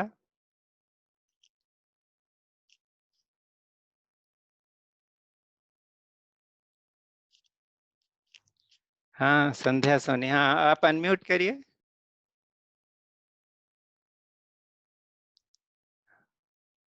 हेलो, हाँ संध्या जी आप अनम्यूट करिए। I can't hear you. Fatima ji, can you unmute Sandhya? She is not able to do it. Sir, ask her to raise her hand. Can you can you speak loudly, please? Okay. हाँ sir, unmute हो गए नमस्कार। संध्या जी। हाँ, नमस्कार, नमस्कार संजय जी। नमस्कार जी। बस मैं अभी आपके निर्देशानुसार बैठी थी, तब मुझे कोई भी चिंतन, कोई भी पिक्चर, कुछ भी नहीं, बस अपने श्वास के प्रति ही मैं सजग थी। वंडरफुल, वंडरफुल, हाँ। वंडरफुल। किसी को ध्यान में किसी को बहुत विचार भी आए क्या मन में, बताएं? संध्या जी, आप ध्यान करती हैं वैसे? एक्चुअली मैंने 2 बार विपश्यना किया हुआ है। विपश्यना किया है, इसलिए। या बहुत सुंदर, बहुत जी। सुंदर। बस आप इसी तरह निर्देश देते जाइए। नहीं, ये तो एक कैप्सूल था छोटा सा, 10 मिनट का। मोहित वर्मा। हाँ, 10 मिनट में ज्यादा होता नहीं कुछ। Anybody else? हाँ सर, 2-3 लोगों को और कुछ बात करनी है। हाँ, बोलिए ना, दीजिए। मोहित वर्मा।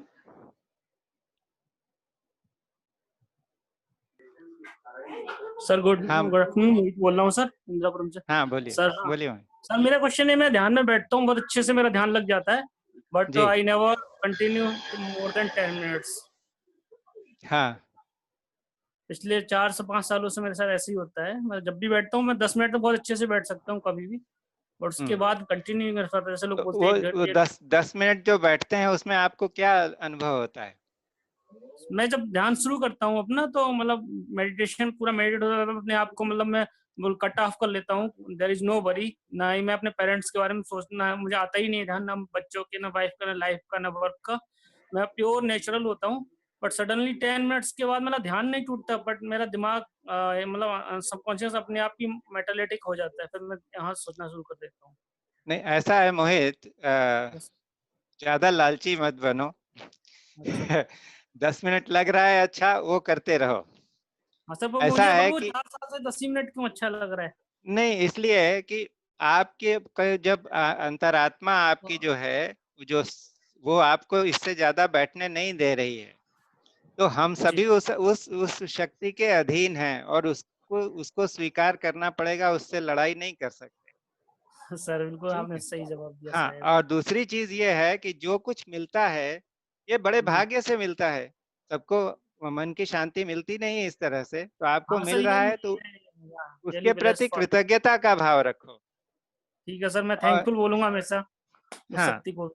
हाँ, उस शक्ति को हमेशा कृतज्ञता का भाव रखो, और आपको ज्यादा चाहिए तो उसको प्रार्थना करते रहो कि मेरे को और अनुभव दो, और हाँ सर, थोड़ी वही देर बिठाओ। क्वेश्चन है कि मतलब कोई चीज मुझे बॉदर करती है, कहीं जो कहते हैं ना सर, जो पीयूष सर भी कहते हैं कि मिसिंग थिंग्स जो पूरी हो जाती है, कहीं मेरी भी कोई चीज मिसिंग है, पार्ट जो मैं कड़ी जोड़ नहीं पा रहा हूँ, इसीलिए मैं चीजों को पढ़ता हूँ। आपने जो बुक बताई नहीं, है वो भी मैं ढूंढ ही हाँ, रहा हूँ, अभी लास्ट टाइम अपने चैट में जो बुक कोई बताई थी कोई कोई बात मुझे मिली नहीं है, मेरे पास नहीं आई है बुक मेरे पास। नहीं। अच्छा, ठीक है।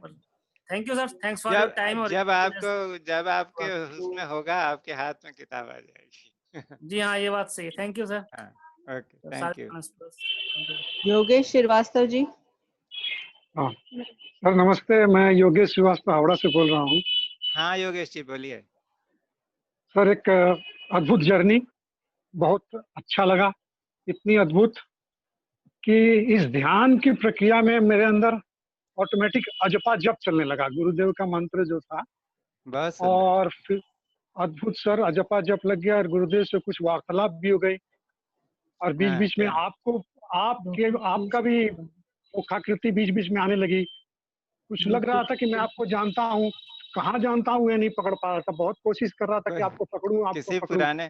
किसी पुराने जन्म की मुलाकात होगी तो। जी सर, पकड़ नहीं पा रहा था, कोशिश कर रहा था, कोई हाथ बात, बढ़ा रहा था, तो कोई अजपा बात जप नहीं। लगी हुई थी। कोई जी, बहुत बहुत ऐसा है, धन्यवाद। जो साधक लोग होते हैं, जी उनका अपना एक जगत है, और उसमें अपना एक परिवार है। तो हम जी सब कहीं ना कहीं से जुड़े हुए हैं, जिसके कारण ये संयोग बनता है।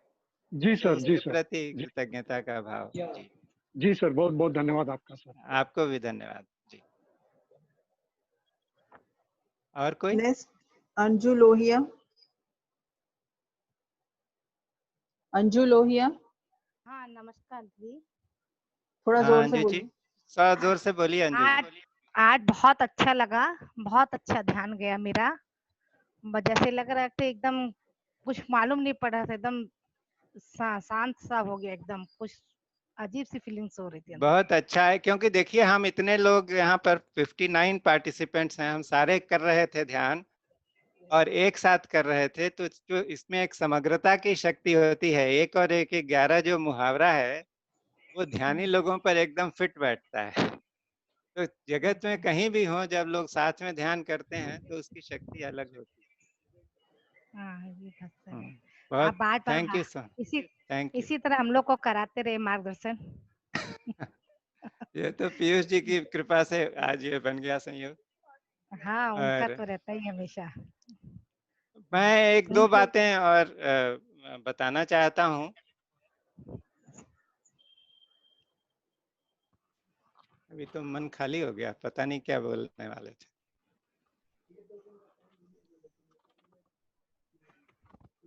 अभी निकल गया मन से, छोड़िए। तो सर नेक्स्ट और सुरेंद्र कोई जी। है? सुरेंद्र जी। हाँ जी, नमस्कार सर, मैं सुरेंद्र बोल रही हूँ। मैं ये हाँ, बोलना चाहती हूँ कि मेरा मन बहुत विचलित रहता है, मैं बहुत सोचती हूँ और जी कहीं ध्यान नहीं लगा पाती, तो जी मन को थोड़ा सा शांत करने के लिए क्या करना चाहिए? आप ये देखिए कि किस चीज में आपका मन लगता है। ठीक है सर। आपके अंदर कोई ऐसा कोई आर्ट या किसी चीज के प्रति लगाव है? हाँ जी सर, क्या ड्राइंग करती वगैरह, हैं? पेंटिंग वगैरह, हाँ ड्राइंग हाँ, पेंटिंग में तो शौक आप शौक पेंटिंग करें, आप पेंटिंग करें और उसको ही अपनी साधना बना लें। जी सर। तो जी इससे क्या होगा कि मन में एक उसके प्रति एक एकाग्रता का भाव अपने आप पैदा हो जाएगा।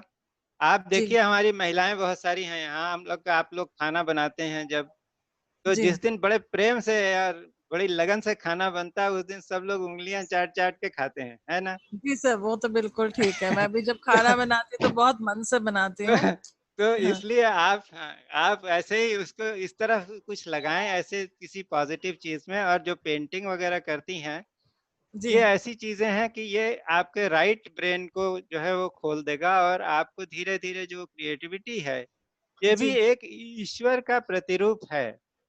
जी ये नेचर आप देखिए ना, हमारा ईश्वर जो है इतने रोज सूर्यास्त करता है, लेकिन कोई दो सूर्यास्त एक जैसे नहीं होते, कोई दो बिल्कुल। सुबहें एक जैसी नहीं होती। तो इतनी वैरायटी है उसमें, एक आर्टिस्ट जो है उसको ढूंढ करके कुछ निकालता है और बनाता है। तो आप ये करें, इससे धीरे धीरे आपका मन में शांति हो जाएगी। और दूसरी चीज ये अगर आप कर सकें तो किसी जी मंत्र का जप किया करें। अच्छा जी। हाँ, जप करने से अपने आप जो है वो मन शांत होने लगता है। हाँ ध्यान करने की स्थिति बाद में आएगी, लेकिन ये अगर आप जप करती रहेंगी तो मन अपने आप अंदर से शुद्ध होने लगेगा और आपके अंदर ये फिर योग्यता बनेगी कि आप एक जगह एकाग्र होकर बैठ सकें। सर, ठीक। मन जो विचलित रहता है उसके वजह से सपने भी बहुत आते हैं, और ऐसे सपने आते हैं कि जिनका कोई लेना देना नहीं है, मतलब कि कोई उसका मायने ही नहीं होता। सपनों के बारे में मेरा कोई ऐसा अनुभव नहीं है, इसलिए मैं आपको उसमें गाइड नहीं कर सकता। लेकिन जो दो बातें मेरे समझ में आई कि आप आर्टिस्ट हैं तो अपने आर्ट पर ज्यादा ध्यान दें, तो उससे मन की एकाग्रता बढ़ जाएगी। और दूसरी चीज की अगर हो सके तो कोई जप वगैरह करें, तो उससे भी जी, आपको फायदा हो जाएगा। धन्यवाद sir, thank you. Thank you, thank you. Mayank Todi ji. हाँ, थोड़ी। सर मयंक नमस्ते। जी। हाँ, नमस्ते तोड़ी जी, नमस्ते। सर मैंने 2-3 बार ट्राई किया योग निद्रा करने के लिए। जी जी। मैं बहुत शांत चित्त से मैं लेटा भी और ट्राई भी किया, लेकिन निद्रा के टाइम में ऐसे लग रहा है कि ऐसे बहुत शार्प पेन्स आ रहे हैं, जैसे कोई मच्छर काट रहा हो या फिर कोई पिन कटा रहा हो। ऐसा अनुभव मेरे को पहले कभी नहीं हुआ। दैट इज डिस्ट्रक्टिंग माय योग निद्रा एक्चुअली। ऐसा क्यों होता है सर? नहीं, ये शक्ति कर रही है, इसको आप उसका व्यवधान नहीं माने, उसका प्रसाद मान लीजिए। प्रसाद में किस रूप में लूं एक्चुअली? नहीं, वो ऐसा है कि जो एनर्जी है वो कोई माइनर एडजस्टमेंट आपकी बॉडी में किधर कर रही है, प्राण शक्ति जो है, तो उससे आपको कभी चींटी काटने का, कभी पिन चुभने का ऐसा अनुभव हो सकता है। तो ये अच्छा है, इसका मतलब कि वो योग निद्रा आपके शरीर में काम कर रही है। आप उसको एक व्यवधान मान लेते हैं, इसका मतलब आप उस अनुभव से उसको नकार रहे हैं और उससे आप अलग अपने को कर, जो ठीक नहीं। सर लेकिन मेरा तो कंसंट्रेशन तो बिगड़ जा रहा है ना सर। नहीं, ये आपके मन में है कि मेरा आपके मन में ये धारणा है कि कंसंट्रेशन ऐसा होना चाहिए कि मैं योग निद्रा में जाऊं तो समाधि में ही सीधे पहुंच जाऊं। लेकिन जो शक्ति है उसको पता है कि समाधि में पहुंचने का रास्ता जो है वो पहले पिन चुभाने से ही होकर जाता है। वो पिन चुभा रही है, इसलिए आपको उसको स्वीकार करना पड़ेगा। लेकिन सर इसके वजह से मैं वो जो पेन आ रहा है पिन चुभाने जैसा, उसके हाँ, वजह से मेरे को मेरा बॉडी पार्ट्स को मेरे को हिलाना पड़ रहा है, उसके वजह से मैं कुछ हाँ, जैसे तो कोई हिला लीजिए, उसको सहज भाव में लीजिए। कि मैंने कहा ना कि इसको आप जो है व्यवधान मत मानिए, इसको प्रसाद मानिए। दूसरे दिन करिए या उसी दिन फिर करिए बाद में। लेकिन सर ये फिर ट्रांस में तो नहीं जा पाएंगे इस हिसाब से तो? नहीं, आप अपनी अपेक्षाओं को अपने उस प्रोसेस पर मत ला दिए, क्योंकि आपकी अपेक्षा क्या है और नेचर या ईश्वर आपको क्या चीज दिखाना चाहता है, इसमें दोनों में फर्क हो सकता है। जैसे मैं आपको बताऊं, मैं और मेरी पत्नी, हम दोनों ने साथ साथ ध्यान करना शुरू किया था। जी। अब पत्नी को तो पहले दिन से ही जो है वो देवताओं के दर्शन होने लगे, दिव्य दर्शन थे, बहुत सारे अंतर के अनुभव होने लगे, बहुत ऑडियो विजुअल एक्सपीरियंस होता था ध्यान का उनका। मेरे लिए ध्यान का मतलब था कि चुपचाप बैठ गए आंख बंद करके, जैसे लगा कि अंधेरे कमरे में ताक रहे हैं, बस, इससे आगे कुछ भी नहीं था। और हम जिस आश्रम में जाते थे या जहां हमने सीखा था, वहां भी लोगों को बहुत अनुभव होते थे, तो मैं अपने अनुभव को कमतर करके जानता था और मैं बहुत परेशान रहता था कि मेरे को तो योग्यता नहीं है, मेरे को कुछ मिला नहीं है, मेरे अंदर शायद पात्रता नहीं है। तो एक स्वामी जी से एक बार मैंने ये बात की तो उन्होंने कहा कि नहीं, तुम ये देखो कि तुम्हारा जीवन बदला या नहीं बदला। तो मैंने कहा जीवन तो बदल गया।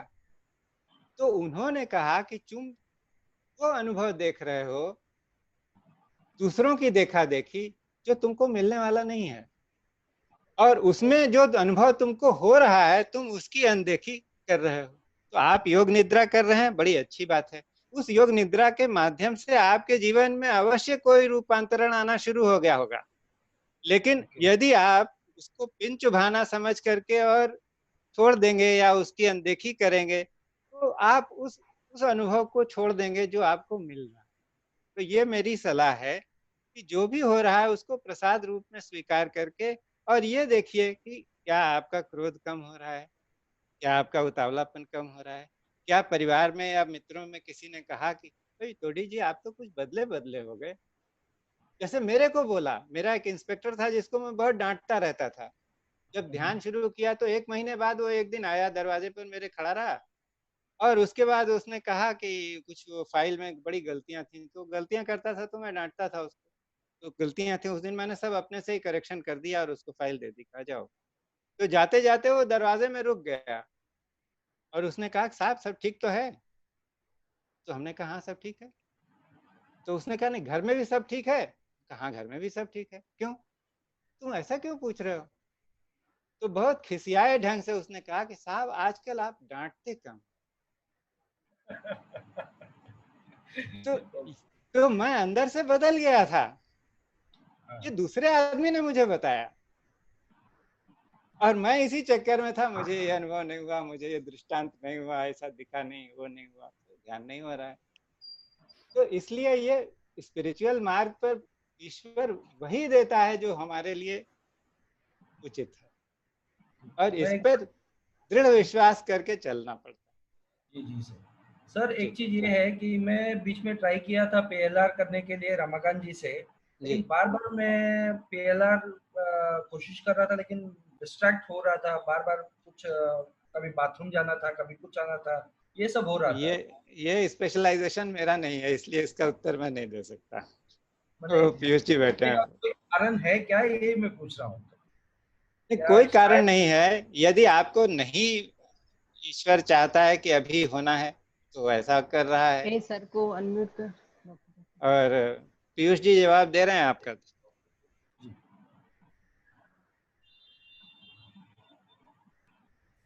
सर अपनी तरफ से आपको अनम्यूट कीजिए डॉक्टर साहब। हेलो। हाँ हाँ सर। सर बोलिए। हेलो। हाँ हाँ पीयूष बोलिए। हाँ हाँ, तो ये पीएलआर करने में क्या समस्या आ रही थी? बार बार मैं ट्राई कर रहा था पीएलआर में ध्यान देने के लिए ऑलरेडी, तो कभी बाथरूम जाना पड़ रहा था या कभी ऐसा लग रहा था कभी पिन चुभ रहा है या और कुछ, ट्रांस में जाके वापस इमीडिएटली बाहर निकल जा रहा था। नहीं देखिए, ये सब मैंने पहले से बताया हुआ है कि इतना तैयारी करके जाइए कि बाथरूम जाने की आवश्यकता ना पड़े। और थोड़ा सा इसमें, थोड़ा नहीं काफी ज्यादा कल्पना का रोल होता है, इमेजिनेशन का। गाड़ी स्टार्ट करने के लिए जैसे इंजन को स्टार्ट करते हैं, इसी तरह से इसको भी स्टार्ट करने के लिए इमेजिनेशन का रोल होता है। तो वो रोल अपना पूरा कीजिए। हमको इस वक्त पीएलआर में बहुत ज्यादा सफलता मिल रही है, और जितने भी हमारे साथी लोग कर रहे हैं ना, 90% से ज्यादा सक्सेस रेट है। शुरू शुरू में हम सबको दिक्कतें आती थी, इनको जीतिए दृढ़ संकल्प के साथ, आप कर पाएंगे। ये निश्चित रूप से होगा। ठीक है। जी sir, thank you very much sir. जी वेलकम। फातिमा और कोई नहीं है तो मैं एक कुछ बताना चाहता था, मैं बोल दूं? एक लास्ट क्वेश्चन श्वेता का है, फिर सर आप अच्छा बताइए। एक ठीक है, श्वेता जी। श्वेता जी आप बोल लीजिए फिर मैं बात करती हूँ। पहले आप बोल लीजिए सर, आपका बात फिर रह जाएगा। पहले आप प्लीज, जो नहीं ज्यादा इम्पोर्टेंट है सुनना। नहीं नहीं, ऐसा था, जो बात बतानी थी ये कि हमने तो 10 मिनट के लिए ध्यान किया, और 10 मिनट बहुत कम समय होता है। तो मन के पार जाना है या मन को, तो असली बात यह है कि अक्सर जो हमारे जगत की रीति है आजकल की, हम हर चीज को एक चैलेंज मान लेते हैं, हमको ऐसा करना है। तो मन के साथ कोई चैलेंज नहीं चलता, ये मुझे बताना था। मन जो है इतना प्रबल है कि मन को आप अपने वश में लड़ करके उसको अपना नौकर नहीं बना सकते, उसको मित्र बनाना होगा। हमारी गली में कोई बहुत बड़ा गुंडा रहता हो तो हम उसके साथ कैसे बात करते हैं? जब भी अगर सामने पड़ जाए तो बहुत प्रेम से बात करते हैं, कैसे हैं, अच्छा है, सब ठीक ठाक है, ताकि वो हमारे, उसकी कुदृष्टि हमारे ऊपर न पड़े। तो मन के साथ भी ऐसा ही करना पड़ता है कि मन को मित्र बनाना। सुरेंद्र जी ने पूछा कि मन भागता है क्या करें, तो मैंने उनको कहा कि आप आर्टिस्ट हैं, आप आर्ट में अपने और ध्यान दीजिए तो मन मित्र हो जाएगा। आप ये देख लो अपने जीवन की चर्या में कि कौन सी चीजें ऐसी हैं जिनको करने से आपका मन स्थिर होता है। कुछ लोगों को म्यूजिक सुनने से मन शांत हो जाता है, किसी को अच्छा खाना बनाने से, अच्छा खिलाने से, कुछ करने से, सत्संग में जाने से, किधर भी जाने से, कैसे करने से, प्रकृति में जाने से मन शांत होता है। तो जिस चीज से मन शांत होता है उस एक्टिविटी को आप अपने जीवन में जानबूझ करके बढ़ाएं, और जिस चीज से मन विचलित होता है उसको कम करने लगे। जैसे एक एक्टिविटी जो हम लोगों को बहुत प्रिय होती है अक्सर, लेकिन मन उस पर सबसे ज्यादा विचलित होता है, वो क्या है कि प्रपंच में पढ़ना, इधर उधर की बातें करना, दूसरों की शिकायत करना। पर निंदा में बहुत रस आता है, लेकिन होता क्या है कि जो लोग पर निंदा में लगे होते हैं, आप देखो उनका मन कभी स्थिर नहीं हो सकता। तो हम अपने आप को खुद दिन भर में देख सकते हैं कि हमारी दिनचर्या में क्या चीज ऐसी है जो श्रेय है, जिसको करने से मन की स्थिति अच्छी होती है, और क्या चीज ऐसी है जो प्रेय है, जिसको करने से उस वक्त वक्ती तौर पर तो बहुत आनंद आता है, लेकिन बाद में उसके परिणाम भयंकर होते हैं। तो ऐसे मन की ट्रेनिंग करने से मन धीरे धीरे मित्र हो जाएगा। जबरदस्ती उसको तो नहीं बना सकते दोस्त, क्योंकि गीता में अर्जुन जो है वो भगवान श्री कृष्ण से कहते हैं कि चंचलम ही मनः कृष्ण ब्रह्मथि बलवत दृढ़म तस्याहम निग्रहम मन्ये वायोरिव सुदुष्करम। कि हे कृष्ण, ये मन तो बहुत प्रबल है और इसको बस में करना बहुत दुष्कर है। ऐसा दुष्कर है कि जैसे हवा को वश में करना। हवा को तो वश में नहीं किया जा सका आज तक, तो इसलिए मन को भी ऐसे ही वश में करना मुश्किल है। हमको उसे मित्र बनाना पड़ेगा। और उसका तरीका क्या है कि आप सभी देखते होंगे कि जो बड़े स्विमर्स हैं वो नदियां पार करते हैं। तो कोई नदी उफान पर होगी तो कितना भी बड़ा पहलवान, कितना भी बड़ा स्विमर क्यों ना हो, वो उस नदी को सीधे लंबवत उसके परपेंडिकुलर फ्लो के नहीं पार कर सकता। क्या करता है वो? अपने आप को उसके बहाव में छोड़ देता है और थोड़े थोड़े हाथ मारता रहेगा। उससे वो बहुत आगे जाकर के कहीं नदी पार करेगा, लेकिन पार हो जाएगा, उसकी सांस नहीं टूटेगी।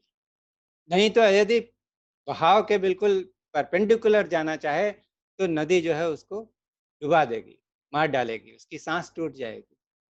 तो मन की नदी को भी पार करने के लिए यही तरीका है, कोई अभ्यास पकड़ लेने का और रोज थोड़ा थोड़ा करने का।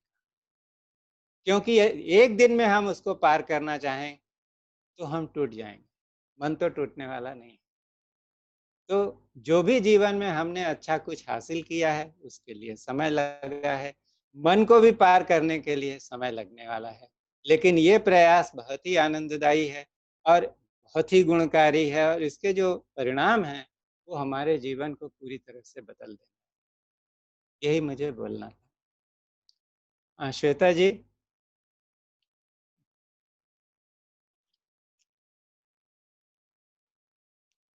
हाँ बोलिए, उनको अनम्यूट कर दीजिए। श्वेता जी, आपको अनम्यूट करना पड़ेगा अपने को, अपना माइक ऑन करिए। हाँ, नमस्ते सर। नमस्ते जी। सबसे पहले तो ये कहना चाहूंगी, जैसा आपका नाम है वैसा आपका विजडम है, ब्रह्म प्रकाश में। बहुत सुंदर है। मैंने आपको पहली बार पीयूष सर के वो वॉलंटियर्स मीट में सुना था PLR के, तब से इच्छा हो गई कि आपसे और विजडम मिले। तो भगवान ने सुनी, आपने आज एक सेशन लिया। सर मेरा ये है कि मन को, खुद को जानने की इच्छा बढ़ती जा रही है, बढ़ती जा रही है, बढ़ती जा रही है, और किसी प्रकार की भी इच्छा होना शायद गलत है, ऐसा मैंने कहीं आध्यात्म में पढ़ा है। मैं कितनी सही हूँ गलत हूँ मुझे नहीं पता सर। नहीं, क्या इच्छा होती जा रही है? अपने आप को जानने की, अपने अंदर के हाँ परमात्मा हाँ। तत्व को पहचानने की इच्छा बढ़ती जा रही है सर। तो क्या इच्छा गलत है क्या, या मतलब मुझे समझ नहीं आ रहा है कि कई बार वो इच्छाएं ना जैसे मतलब हावी होती है बहुत अपने ऊपर, कि क्या करें कि जल्दी से अपने आप को जाने। ऐसा है। ध्यान रेगुलर हो रहा है। विवेक चूड़ामणि मैंने पूरा पढ़ा नहीं है, शंकराचार्य जी का एक ग्रंथ है, लेकिन उसमें एक श्लोक इस तरह से है जिसका अर्थ, श्लोक तो मुझे नहीं याद है, अर्थ ये है, वो ये कहते हैं कि मानव जन्म दुर्लभ है। इतनी योनियां हैं, इतने जीव जंतु हैं चारों तरफ, मानव फिर भी तुलनात्मक रूप से बहुत कम है। तो कहते हैं मानव जन्म दुर्लभ है, उससे दुर्लभ है मुमुक्षुत्व, कि मैं कौन हूं ये जानने की जिज्ञासा। क्योंकि अक्सर लोग जो है वो जो ये अपना दृश्य और श्रव्य और भोग्य जगत है जो दिखाई दे रहा है, जिसको हम सुन रहे हैं, जिसको भोग रहे हैं, उसको ही सच मानते हैं। तो बहुत विरले लोग हैं जिनके अंदर ये जिज्ञासा अपने आप जागृत होती है कि मैं कौन हूं, मुझे ये जानना है। तो ये जानने की जिज्ञासा हो गई, इसका मतलब आपका समय आ गया। क्यों? क्योंकि वो शंकराचार्य जी उसी श्लोक में कहते हैं कि पहली बात उन्होंने कहा मानव जन्म दुर्लभ है। दूसरी बात कहा कि उससे दुर्लभ है मैं कौन हूं ये जानने की जिज्ञासा, सत्य को जानने की जिज्ञासा, मुमुक्षुत्व। और उससे दुर्लभ है किसी सच्चे व्यक्ति का सानिध्य, कोई ऐसा सत्संग जहां पर उस जिज्ञासा की पूर्ति हो जाए, रास्ता मिल जाए। लेकिन क्या है ये जो एग्जिस्टेंस है, जो प्रकृति है, नेचर है, ईश्वर है, ये एग्जिस्टेंस ही है। ये इसकी व्यवस्था ऐसी है कि आपके अंदर अगर ये इच्छा जग गई और दृढ़ इच्छा जग गई, तो गुरु भी कहीं ना कहीं से आकर सामने खड़े हो जाएंगे। वो दिन दूर नहीं। तो इसलिए आप उसकी चिंता नहीं करें, आप अपने मुमुक्षुत्व को बढ़ाएं।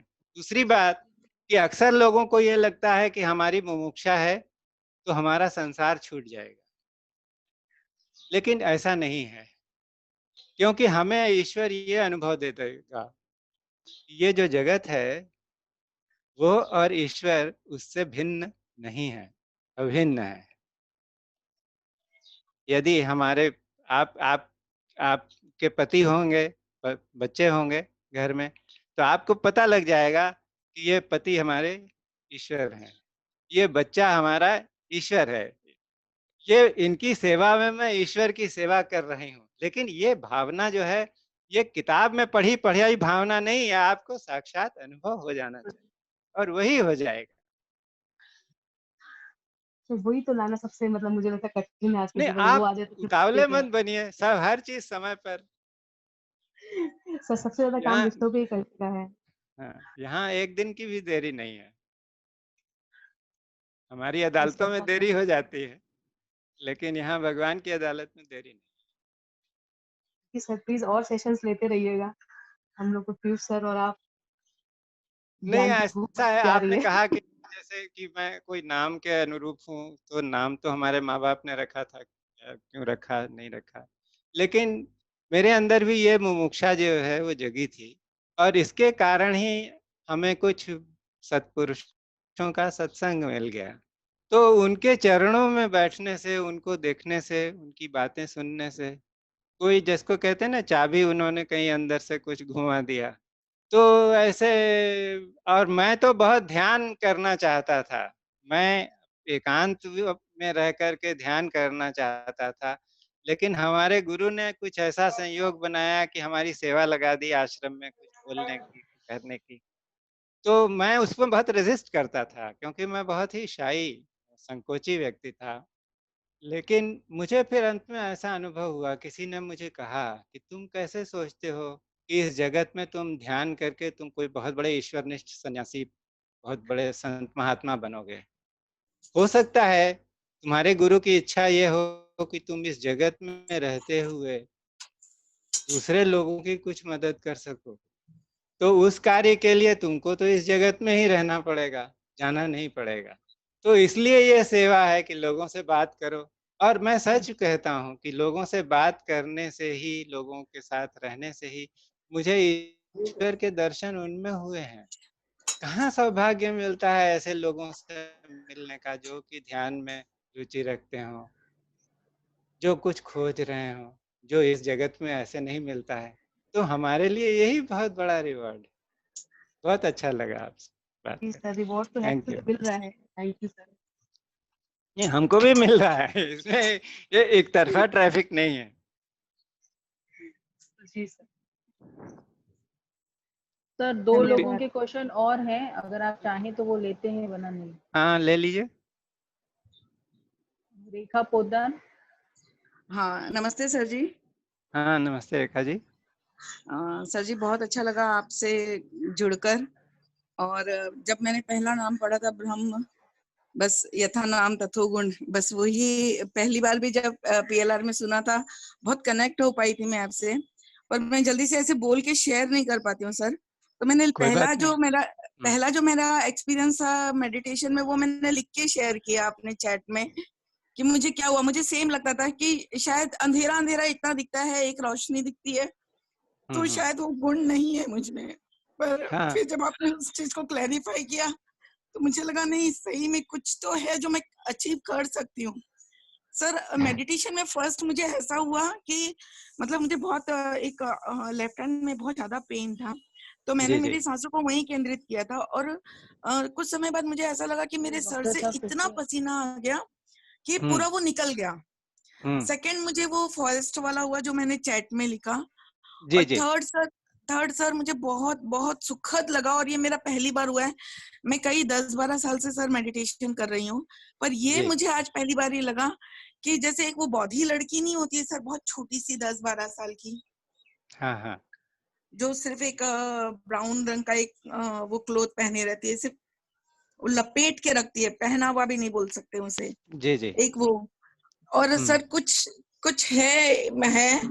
और सर उस जब आपने कहा ना कि चेतना में वापस आओ, तब उसी क्षण में उसमें थी, वो फॉरेस्ट से निकल के, जी जी फॉरेस्ट वाला जो इंसिडेंस मैंने शेयर किया, जी उसके जी बाद मैं उस लड़की में थी, या पता नहीं क्या था, वो लड़की मुझे दिखी, मेरे हाथ में कुछ एक पात्र था और मैं एक कांच के अंदर से देख रही थी।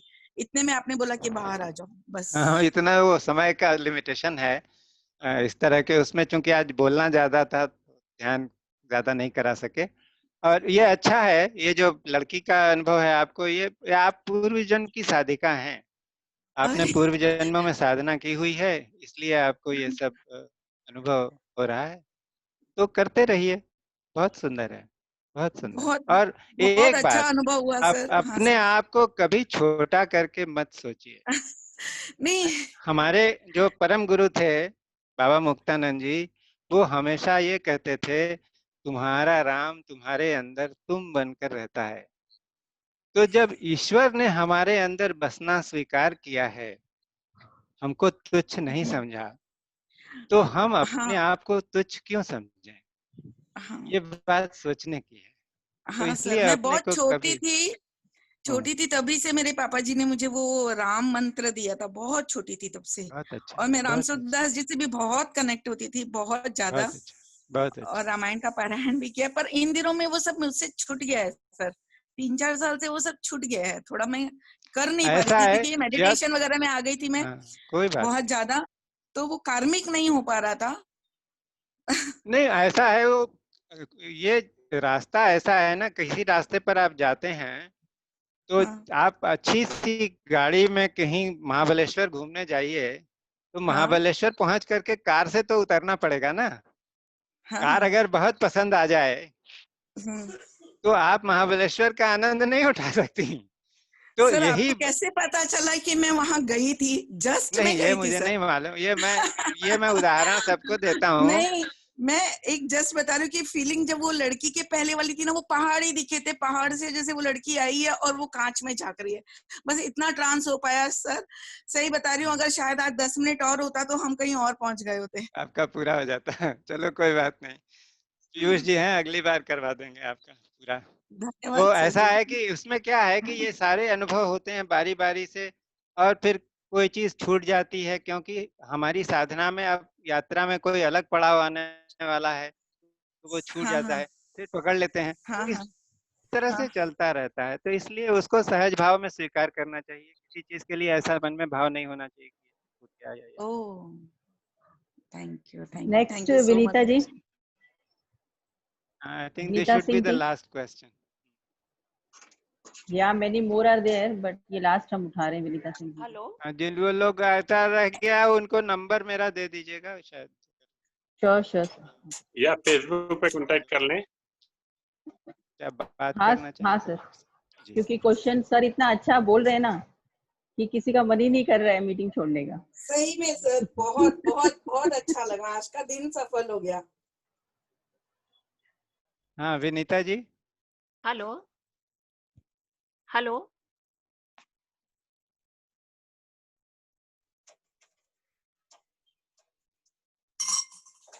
जी विनीता जी, अनम्यूट, फिर म्यूट कर दिया। Fatima, you have to help हर।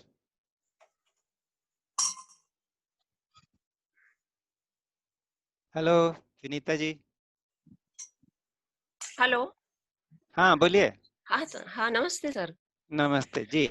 हाँ, अभी जो आपने 10 मिनट का ये कराया, तो मैं जैसे गई तो आंख बंद करी, उसमें से मुझे 1 सेकंड के लिए भगवान शिव दिखाई दिए, क्योंकि मैं उनकी हाँ ही जाप करती रहती हूँ जी जी, उसमें। बहुत अच्छा। तो मैं, हाँ, वो मेरा निरंतर मतलब चलता रहता है, मैं कुछ काम भी करती रहती हूँ तो भी चलता ही रहता है वो उसमें। ठीक है जी। तो लेकिन मेरे जैसे मैं गई तो मेरे राइट साइड में, सिर में और ये फोरहेड से लेके पूरे में पेन होने शुरू हो जाता है। जी, नहीं हमेशा होता है या आज हुआ? नहीं, आज ज्यादा हुआ है। तो जैसे मैं रात को बेड पे लेटती हूँ, तो फिर मैं जब शिव का वो जाप करती हूँ सोने के लिए, तो तब वो होता है, पेन होता है फिर, तो वो कम होता है, लेकिन आज ज्यादा अच्छा। हुआ है। नहीं, ये कुंडलिनी शक्ति आपकी जो है वो उसका जागरण हो रहा है, और उसके कारण ये सर दर्द होता है या पेन बॉडी में होना बहुत जी जी, वो मेरे स्वाभाविक पूरे है। राइट साइड में ही पेन होने लग आपको जाता जब है ऐसा पूरी। दर्द हो तो आप एक केला खा लें। हाँ, तो एक एक केला खा लिया करिए, कुंडलिनी देवी को केला बहुत पसंद है और दर्द कम हो जाएगा। ओके ओके, ठीक है। ओके, हाँ, थैंक यू सर। बहुत अच्छा है, और आप जब करते रहिए। आपका मार्ग जो है भक्ति का मार्ग है, उसको और जी। बढ़ाइए। जी। मैं जब भी सोती हूँ रात को, तो मैं करती हूँ, तो मेरे नींद आ जाती है मुझे जी उसमें। जी 10 मिनट जी 15 मिनट करने के बाद में मुझे नींद जैसे आ जाती है, फिर एकदम से आंखें खुल जाती है, तो ऐसा लगता है जैसे मैं सोई नहीं हूँ हाँ हाँ। उसमें। तो फिर मुझे दोबारा से रिपीट करना पड़ता है उसमें से, तो फिर मुझे तब नींद आती है, फिर सुबह 6 बजे फिर खुल जाती है आंखें। ठीक है, बहुत अच्छा है। लोग सोने के लिए तरसते हैं, नींद नहीं आती है, तो आपके पास ऐसी कुंजी है कि जब चाहे आप कर जाएं, सो जाएं। बहुत अच्छा है। नहीं, बहुत थैंक यू बढ़िया। सर। जी। So, I think we take leave of everybody now. Yes sir, जिनके क्वेश्चंस बाकी रह गए हैं उनको मैं आपका नंबर दे दूंगी। कितने लोग हैं? कितने लोग हैं? ज्यादा हैं? 2 हैं, बलविंदर एंड सारांश पाठक। तो अब आगे का नहीं लीजिएगा, चलिए इन लोगों का जवाब दे दे, क्योंकि कभी कभी एक का जवाब सुनने से दूसरे लोगों को भी कुछ उनके प्रश्न का उत्तर मिल जाए। Okay sir. बलविंदर जी।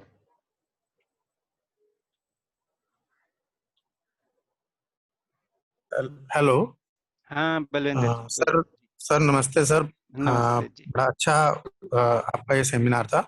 मैं प्रोफेशनल से टीचर हूँ, और फातिमा जी से और पीयूष जी से काफी इम्प्रेस हूँ, और काफी दिनों से मैं लिंक्ड हूँ। मेरी वाइफ भी बहुत लिंक्ड है, गुरजीत कौर, वो पी सिंह में शामिल जी है। जी। सर प्रॉब्लम ये है कि हम लोग ध्यान लगाते हैं, पाठ भी बहुत करते हैं, लेकिन जो हमारी प्रॉब्लम्स हैं, जैसे कुछ टाइम बिंग प्रॉब्लम्स हैं, जैसे कुछ 2 साल बाद उनका सोल्यूशन मिलेगा या काफी टाइम बाद मिलेगा, तो वो प्रॉब्लम्स वहीं खड़ी हैं, हमें पता है, और वो हमें को परेशान करती हैं बहुत ज्यादा। जी जी। वो उन चीजों से हम निकल नहीं पाते हैं, जिससे हमारी आज की लाइफ बड़ी डिस्टर्ब हो रही है। फातिमा जी ने ऑलरेडी मुझे कुछ कहा ध्यान लगाने के लिए, तो मैं वो लगा रहा हूँ उसको, और उससे कुछ इफेक्ट मुझे अच्छा लग भी रहा है, लेकिन जी। प्रॉब्लम्स तो वहीं खड़ी हैं, तो उन्हें भूलना बड़ा मुश्किल हो जाता है कई बार। और ये मेरे ख्याल से मेरी नहीं, बहुत लोगों की प्रॉब्लम होगी ऐसी, कि वो उन चीजों से निकल नहीं पाते हो। ऐसा है ना, यही चैलेंज है लाइफ में। हम लोगों के जीवन में यही चैलेंज है कि आप सभी को पूछिए तो हर एक के जीवन में कोई ना कोई फांस तो रहती है, तो उसको प्रयास करने से ही जाता है धीरे धीरे, या कभी आप से बात करेंगे तो फिर उसके बारे में चर्चा होगी। ठीक है जी सर। हाँ, thank you sir, thank you. Okay, thank you so much जी। लास्ट वन फॉर या सारांश। हाँ जी, नमस्कार सर। हाँ नमस्ते सारांश। मैं दिल्ली से हूँ। मुझे 2-3 बार मतलब बहुत एकदम से ऐसे मतलब सुबह 5 बजे एकदम बहुत ज्यादा रोना आया था, और एकदम से जैसे चलते हुए एकदम से लगा कि पूरी दुनिया रुक गई है, और एकदम से बहुत अच्छा सा अनुभव हुआ था। मैं जी 8th क्लास से ही मतलब ध्यान कर रहा हूँ। मेरे को गुरुजी ने ध्यान का वो दिया था, तो उसके बाद बीच में मेरा छूट गया था ध्यान, जी जी। और काफी टाइम से मैं मतलब काफी साल से मैं कर नहीं पा रहा हूँ ध्यान। और जब मेरे गुरुजी ने शरीर छोड़ा था, तो जाते समय उन्होंने मेरा हाथ पकड़ा था, शायद उनको पता होगा वो जाने वाले हैं। तो मैं वो चाहता हूँ कि जो वो स्थिति थी जो 3-4 बार मेरे साथ हुई, मैं चाहता हूँ कि मतलब हमेशा रहे उस स्थिति। मतलब वो इतना अच्छा अनुभव था कि मतलब ऐसा लगता था कि सब कुछ व्यर्थ है दुनिया में, लेकिन समझ नहीं आ रहा कि मतलब वो कैसे स्थिति पाई जाए। नहीं, ऐसा है, उसमें 2 बातें हैं सारांश। आपकी उम्र क्या है इस वक्त? अभी तो मेरी 36 साल उम्र है। 36, अच्छा। हाँ जी। ऐसा है कि आप तो पूर्व जन्म के योग भ्रष्ट हैं। अपने गीता में योग भ्रष्ट के बारे में बताया हुआ है कि जो लोग पूर्व जन्मों में या किसी जन्म में साधना करते रहते हैं और उनकी साधना पूर्ण नहीं होती है, तो जब अगला जन्म लेते हैं तो उनको भगवान ने योग भ्रष्ट की, पूर्व जन्म में जो योग है वो उसकी साधना पूरी नहीं हुई, वो भ्रष्ट का मतलब बुरा नहीं है, खंडित हो गया। भ्रष्ट मतलब खंडित हो, तो वहां खंडित हो गया। तो इसलिए इस जन्म में आपको बार बार जो है वो पुरानी जो संस्कार हैं आपके वो खींच रहे हैं और आपको वो उस तरफ प्रवृत्ति बन रही है। लेकिन क्या है कि आपके अंदर जो आप कह रहे हैं ना कि ऐसा अनुभव हुआ कि मुझे लगा कि सब व्यर्थ है, सब बेकार है, तो ये बात ध्यान देने की है कि आप इस जगत में जब आए हैं तो इस जगत की जो जिम्मेदारियां हैं आपको निभानी पड़ेंगी। तो हाँ, तो इसलिए ऐसा है कि अभी ये समय है कि आप उनकी तरफ ध्यान दें और मन में ऐसा भाव बनाए रखें कि मुझे वो अनुभव चाहिए, लेकिन उसके प्रति कोई आकुलता या व्याकुलता या बहुत अपने जो एक कहता है ना कि हम अपना जोर चलाएंगे, हमको ये चाहिए ही अभी चाहिए, वो बात मन से निकाल दें, क्योंकि आपको तो मिलने ही वाला है ये अनुभव।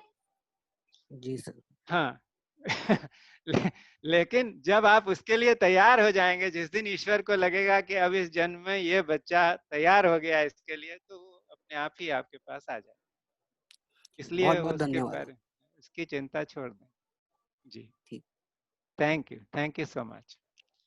तो मुझे भी ओके बहुत सर, हाँ हाँ फातिमा। डॉक्टर साहब अभी सभा का समापन करेंगे। हाँ, और आप बट मुझे आपको धन्यवाद देना है Fatima. You have been such a wonderful host and you have always been, you know, so proactive and active. So I have to thank you personally for making this a thank you so success much, sir. and for organizing everything. And And you're always welcome. I know that. So thank you so much. बहुत And बढ़िया programme रहा। पीयूष के साथ हमारा संबंध ऐसा है कि उसमें धन्यवाद शायद बनता है कि नहीं बनता है, मैं थोड़ा सा इसमें हूँ, डाउट में हूँ। और आप सब नहीं लोगों को सर, बहुत नहीं धन्यवाद बनता जो है सर, नहीं इतने लोग बनता है। आए, इतने लोग जुड़े। मैं- और नहीं, हमारे बहुत ही एक अच्छा हुआ। मित्र भी जुड़े, मतलब रतन कुमार श्रीवास्तव हमारे बहुत अभिन्न मित्र हैं, तो उनका धन्यवाद, वो और उनकी पत्नी चित्रा। और हेमा छबलानी जुड़ी, जो हमारे लिए एक बेटी की तरह से है, शायद किसी जन्म में बेटी रही होगी हमारी, तो उसको भी बहुत धन्यवाद। और एक बेटी जो है आज बोली नहीं, वो विधि का दिख रहा था लेकिन वो कुछ बोली नहीं। एनीवे, सो आप सबको बहुत बहुत धन्यवाद। सर अभी से डिमांड आने लगी है अगले सेशन की। नहीं, अगला सेशन हम लोग जरूर करेंगे और हम लोग तय करेंगे कि कब और किस विषय पे किया जाए करें, लेकिन ये श्रृंखला मुझे जारी रखने में बहुत खुशी हो रही है। ओके सर, तो आप अपनी तरफ से जो और सर मैं को बोलना सभी चाहते का धन्यवाद देते हुए समापन की घोषणा करता हूँ। Thank you. हैं। Okay sir, thank you to all of you. Thank you thank you doctor साहब, थैंक यू गौर साहब, थैंक यू।